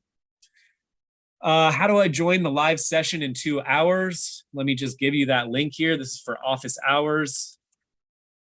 So for those of you who aren't using Data Dive, we built this tool based on everything that Brandon learned in his product business that we teach in seller systems. It's all based on the fundamentals.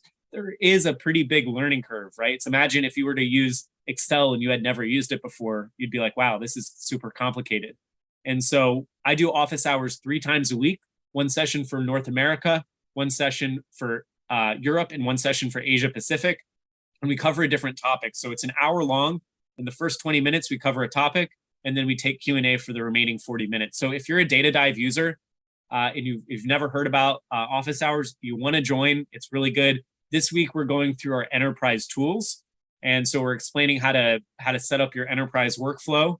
And if you ever miss an office hours session, we upload them to YouTube. We have a whole playlist too that you can check out. If you're not already subscribed to the Data Dive YouTube channel, you can see that there. Really, really good. You also don't have to ask questions just based on what the topic is. So if you have more questions not related to enterprise, you should still join. That's going to start at 11 p.m. Eastern today. It's going to run for 1 hour. Yusuf is saying, I'd like to know more about the AI bullets generator. I missed the latest office hours session. So look, Yusuf, you're in luck because the AI section for office hours is not until next week. So like I said, we've got 3 sessions. You can join any of them. Just click on that link down below to register. And next week, we're going to be covering the AI product brief, and we're going to be covering the AI copywriter, which allows you to rewrite your bullets. So mark your calendar, sign up for that. Really, really good. Oh, Guido, I didn't know you were based out of Houston. I haven't been there in a few years, except for passing through the airport. But I will say, I know Dallas and Houston are not close. I've done that drive a couple times myself. But in 2 weeks, I'm going to be in Dallas. I don't think I have enough time to do a meetup also in Houston. Otherwise, I would. But yeah, we'll definitely get a Houston meetup. You got to let me know. I'll reach out if there's. Are there a lot of sellers in Houston that you know? Or actually, I'm based in LA. I just grew up in Houston, but Okay. I go back and forth a lot. So yeah, there's actually a lot of Inner Circle members that are in Houston. I can think of at least 2 off the top of my head. So yeah, I'll come to a meetup in either spot. So let me know. Heck yeah. We're gonna be going really hard on. We're gonna really be scaling back from these other conferences and doing a lot more of our own events and trying to scale those up. So you're gonna see schedules for all of these. I'm gonna make sure we get an LA meetup in there. Sounds good. Anything you're doing, I'll be there. I love your content, and I think you have a great way of explaining everything. So really appreciate it. Thank you. Awesome. Appreciate that. Well, everyone, that's where we're going to wrap up today. Please, everyone, if you thought this was a good session, if you thought it was a bad session, if you think there's anywhere for improvement, please go and take that survey. I really, really appreciate it. And thanks, everyone. We'll see you next time.